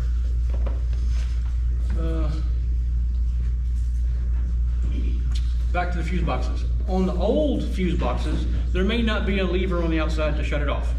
It could be like this here, like this one's like mine. It's like that. You've got the squares, and you grab the handle and pull the square out. That square contains a couple of fuses, and that's the disconnect. More modern stuff has got the switch on the outside, or potentially the switch on the inside.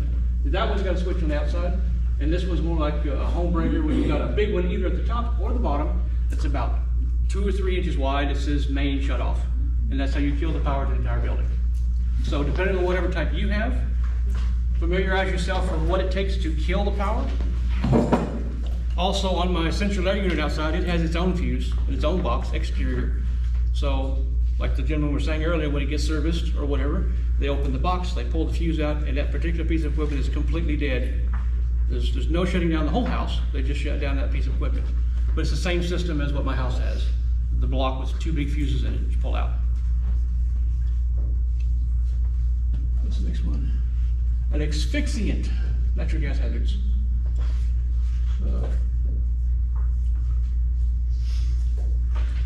An asphyxiant displaces oxygen in the body.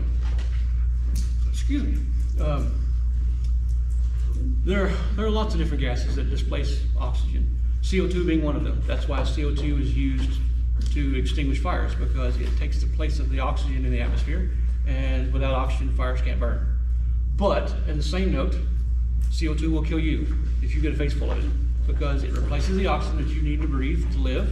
And if you get a big face full of CO2, you can pass out or potentially die. So, don't play with CO2 fire extinguishers. Just because it's funny, spray your buddies, don't do that. An explosive can readily ignite under the right conditions.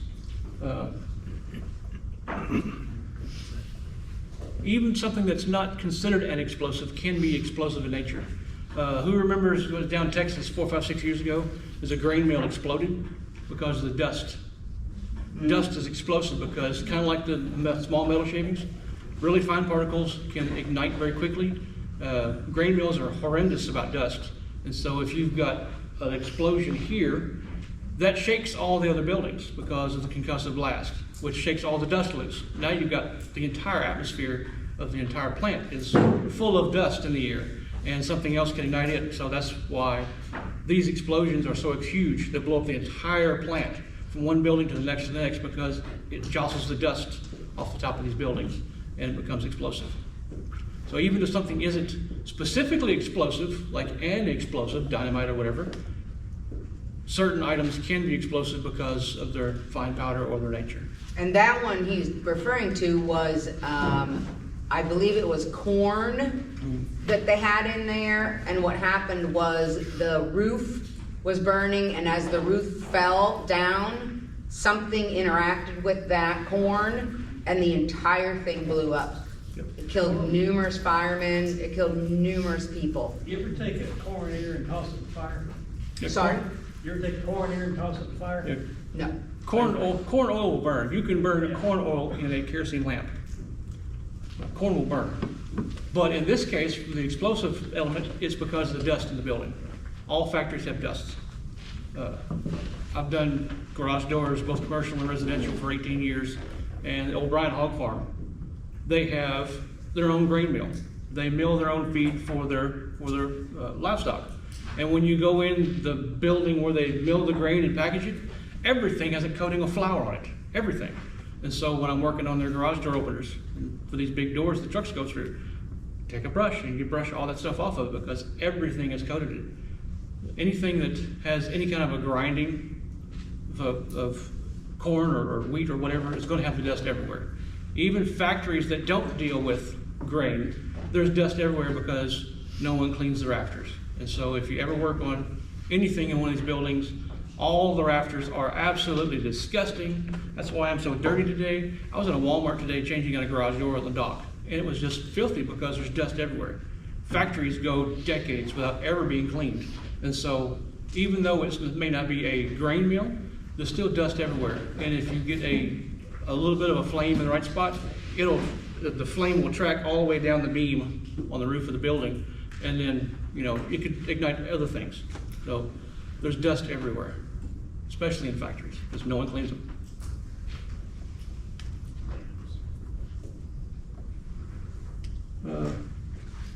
Natural gas detector, same thing with a carbon monoxide detector, like those gentlemen were talking about. They're not that expensive. You get one, it plugs into the wall, and it's just a good peace of mind. If the alarm goes off, first thing you do is get out. Get everyone out until you can determine what the problem is. Test batteries for natural gas and carbon monoxide. I don't know about the natural gas and carbon monoxide, but smoke detectors now have a non-replaceable battery that lasts 10 years. So you don't ever have to worry about replacing batteries in your smoke detectors ever again. Every 10 years you change them out. And it's recommended to do that because after 10 years, the effectiveness of the sensing unit inside the smoke detectors goes down.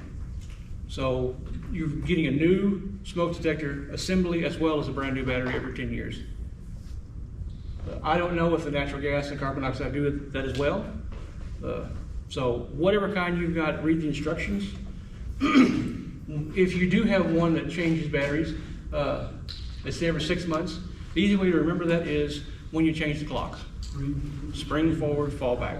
That way you're changing the batteries in all of your clocks, you're changing the batteries in all of your smoke detectors or whatever other devices you've got to take batteries. Do it all at once, and you buy a big 20-pack of AA's and you just do it and get it over with. They really like you to test the batteries every month, but let's face it, we're not going to do that, are we? You forget you got the silly thing until it goes off, right? If you remember it, great. If you don't remember it, you're a normal. Locate and label gas shutoffs. Most of them are going to be, like the gas shutoffs are going to be the big valve, like they showed earlier. You could take a piece of reflective tape and wrap around that pipe so you can see it easy in the dark with your flashlight that you're all going to buy tonight, right? Who knows what a non-sparking tool is? It's a tool that doesn't spark. It's just that simple. You can buy aluminum wrenches. They're expensive. Aluminum is a non-ferrous metal, so if you clang it on something, it's not going to make a spark. Most people don't have aluminum wrenches. Most people don't have wooden tools. You can get something that is rubber coated. Once again, if you hit something, it's not going to spark.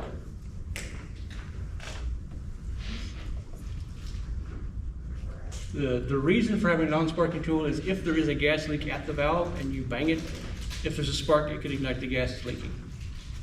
So don't bang the pipes with your wrench. Get an aluminum one if you can. They make special tools on the fire department that are specifically aluminum for that. They've got a slot in them to turn off gas valves and do all kinds of really cool stuff. So if you want to be really super squirrel about it, you can get one of those. They're not that expensive, but you'll probably forget where you put it because, you know, it's just the way it works.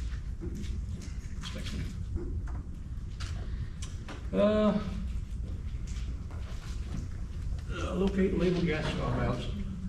So in the picture here, you've got your gas meter. All the pipes are painted the same color as out of the house to make it pretty. And then you've got these pieces are in blue. Now, I'm not recommending that you paint the meter. You can. Maybe you should ask questions before you do that. Maybe they want you to, maybe they don't. I don't know. But like I said, find a piece of reflective tape and wrap around that so it makes it easier to find in the dark. Nothing wrong with that. Some of them are automatic, and I think that's what this is showing here is an automatic shut-off valve. There. But whatever type you have, figure out what you've got, whether it's automatic or whether it takes a wrench to shut it off. That way you know what to do and how to do it before you need to do it. What's the next one? You gotta read. Always read labels. Who knows what happens if you mix bleach and ammonia? Chlorine gas. Yep.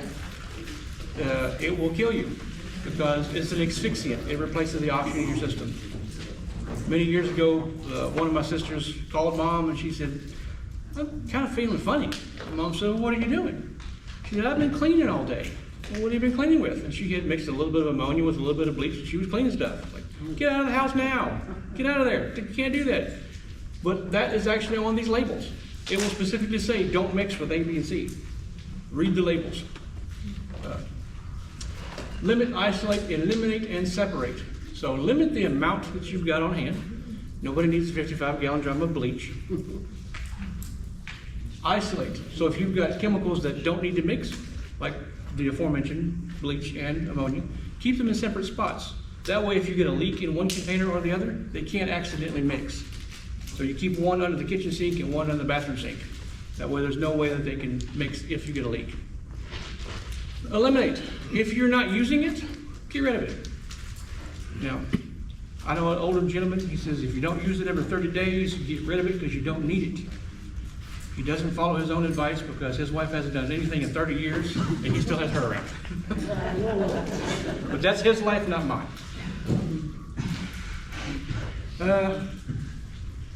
Also separate. Well, the isolate and separate kind of go together. You isolate chemicals. Obviously, you don't want chemicals around your food, but you need to isolate and separate the different kinds of chemicals so that they don't accidentally mix. And also, if you've got small children in the house, you need to keep them in a place where they can't get to them. Use the top shelf versus under the sink. They've also, well, my oldest is like 27 now, but in the years since she was little, they come out with these nice plastic locks that you put around the handles on your cabinets under your sink to lock them, and it takes like a degree in engineering to get the stupid thing back off, and little kids can't get them off. So that's great because it keeps them accessible to adults and away from little kids. I will tell you that I've taken numerous hazmat classes, and does anybody want to take a wild guess what the most dangerous vehicle on the roads is? Does it start with a T? Sorry? Does it start with a T? Nope. It's a Dollar General truck. Oh, God. Does anybody want to guess why? That's a good point. Well, They haul everything in that truck together. Everything. You know, your Myers and your Walmarts, they have their bigger stores, so they don't haul as much. But your Dollar Generals haul everything in that one semi. So those are the most dangerous vehicles on the road today. And if any of you used to have driven trucks, the placards that tell you if it's a hazmat or not, if you have below a certain level of any one chemical, it doesn't have to be placarded. So there could be stuff on there, but it's because it's a small amount, they don't have to put a placard on the side of it. And in an accident, those things are all gonna mix together. Yep. And that's You got batteries, super dangerous. The household chemicals, and there's all kinds of stuff. And you're right, you get a big accident, that stuff is gonna go everywhere. I'm not slamming Dollar General, I'm just letting you know that's the most dangerous vehicle on the roads today. Well, like you said, because Walmart and Target and so on, they have larger stores, they get larger volumes of those commodities. And so there's not as many different commodities on the same trailer. Whereas the Dollar General store, most of them are the size of this room, maybe a little bit bigger. And so they only get a little bit of each product, but they have all those different products that can mix together in an accident. Hazardous materials that can corrode other materials. Aluminum and steel. Things are made out of aluminum, things are made out of steel. If you put aluminum and steel together, they will corrode each other. So you've got different, like semi-trailers, they may have aluminum steel components bolted together. They will put a layer between the two so that they don't have a chemical reaction. I think stainless steel and copper also. There's different materials that have reactions with each other, and they will corrode each other just because they're in contact with one another. Explode or easily ignited. Once again, magnesium. Most people don't have a lot of magnesium laying around. Some of our older gentlemen may remember when they were kids, magnesium wheels were all the rage because they were light and strong and put them on cars and they looked really, really cool. Mag wheels are made of magnesium. Once you get magnesium burning, it burns it for 5,400 degrees, so it's very, very hard to put out. Also, who's been in the military? White phosphorus grenades. White phosphorus, also called WP grenades. The phosphorus burns at such a high temperature that water will not put it out. You've got to pack it in mud to get the oxygen away from it because it will, kind of like magnesium, it burns hot enough that it evaporates the water and it doesn't put the fire out. So lots of chemicals that burn really, really, really hot. Some things react strongly with water. Once again, our older gentlemen. Who remembers carbide? Carbide lamps. Used to use them in the mines back in the 20s and 30s. Carbide is a mineral, it's a rock, and when you expose it to water, it produces acetylene gas. Acetylene gas is explosive and becomes unstable at 15 psi. And so you can't even get carbide in this country anymore. A few years ago, there was a story about a warehouse fire in China. There was a warehouse that was on fire on a dock somewhere, and they were pouring millions of gallons of water on this building trying to put it out. One of the commodities in that building was carbide. So now you're mixing water with carbide, producing a huge amount of acetylene gas, and when the acetylene gas built up enough, it touched something on fire, the entire building blew up. They didn't find all the firefighters. Some of them were just gone because the explosion was so huge. But like I said, you can't even buy this stuff in this country anymore. It used to be very, very common. There are other things that react with water, not just explosives, but you get chemical reactions. Who's played with plaster of Paris? Plaster of Paris is fairly safe, but when you mix it with water, it has a thermic reaction. So it gets hot when it sets up. If it gets enough in one spot, it will get hot enough that it can cause burns if you touch it. I'm not sure if it will get hot enough to make things combust, but it might. But there are lots of things that when you mix them with water, they create heat. Once again, our military veterans, the MREs, the meals ready to eat, they have a little package in there to heat up your meal. You put water in it up to the line on the little bag, you put your meal in there, and there's some kind of material that reacts with water that produces heat. Also, heat packs like hot hands, hot pockets, it reacts with air. So when you expose this particular grouping of chemicals to air, it produces heat as well. So different chemicals react to lots of stuff, not just water, but also air. Some things are unstable when exposed to heat or shock. I forgot what it was now. I watched a documentary one time. They were talking about the history of explosives in the world. Dynamite, TNT, so on and so forth. In the early days, nitroglycerin was used a lot, especially in rural areas for blowing stumps out of fields for farming purposes, so on and so forth. You used to be able to buy nitroglycerin at the hardware store. Nitroglycerin is extremely explosive. If it's jostled too much, it will just detonate because it wants to. There are other chemicals that are so sensitive that you literally can take a feather and touch it and it will blow up. So some chemicals are extremely unstable.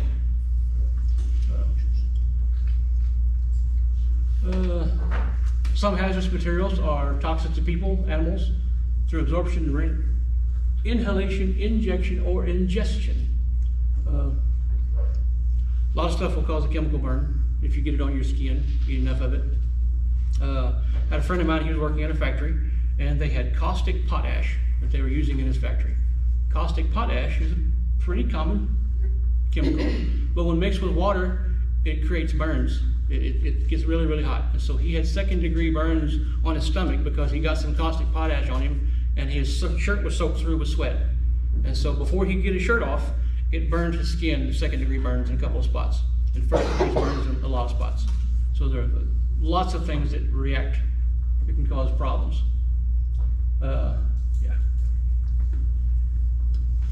All right, back to trucks and trains.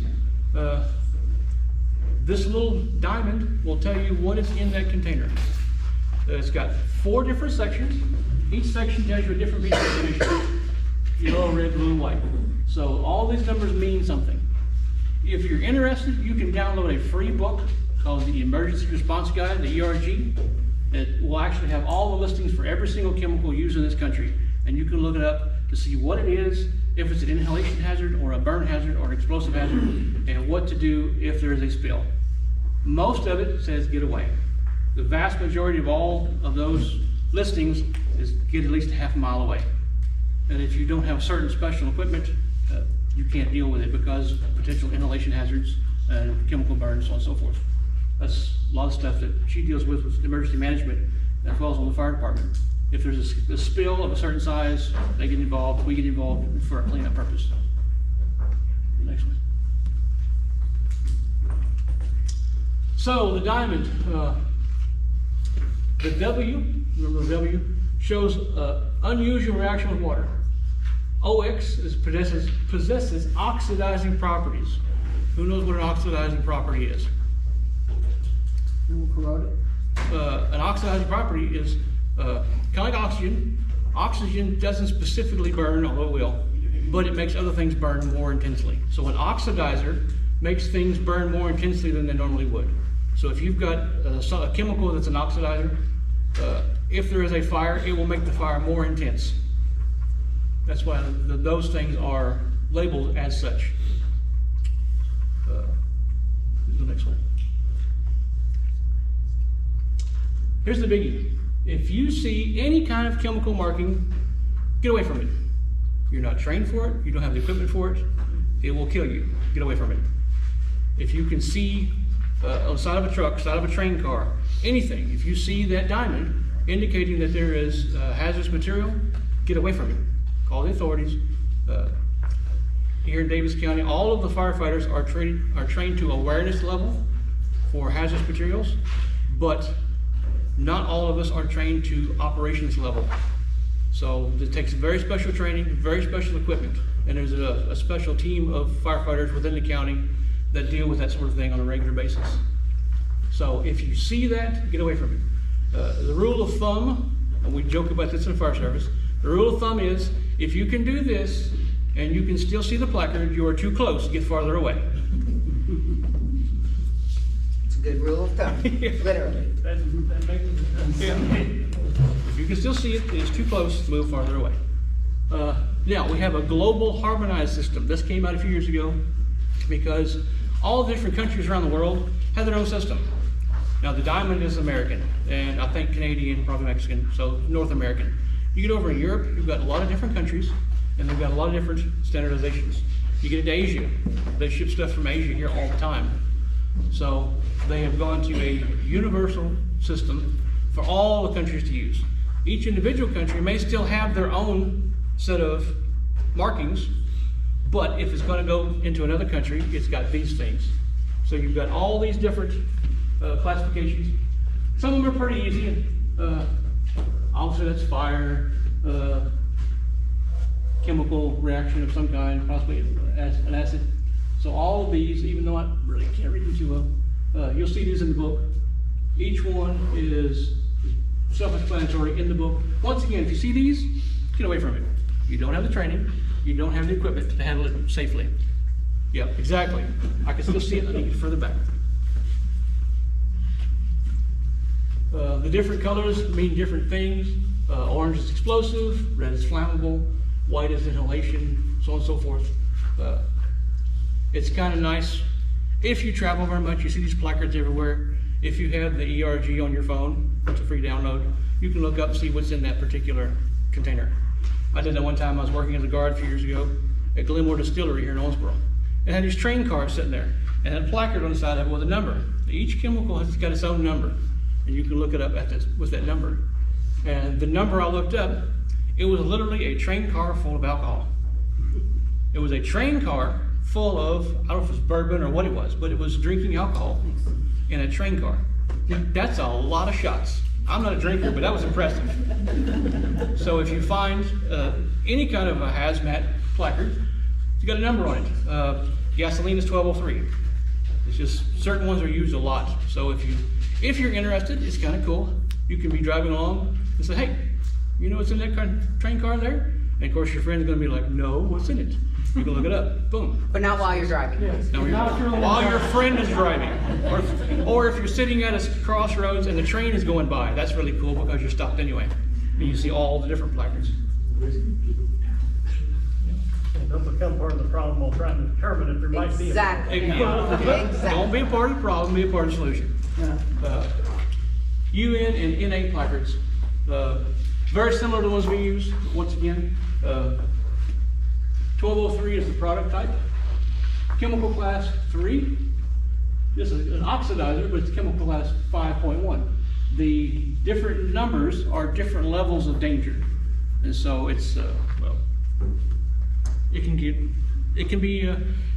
like the Walmart truck or the Dollar General store. It could be a certain number of AA batteries. They have to report it because there's a certain amount of acid in each battery. So it could be something as simple as that. It could be household chemicals. It could be a truck full of explosives. You don't know.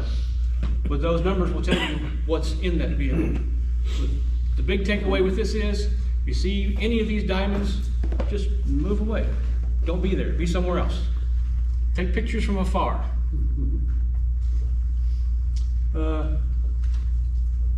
Yep. Greater than 1. So any placard with any number is above your level of training and equipment. Just leave it alone. Okay. I know we went through a lot of that fast. Do we have any questions?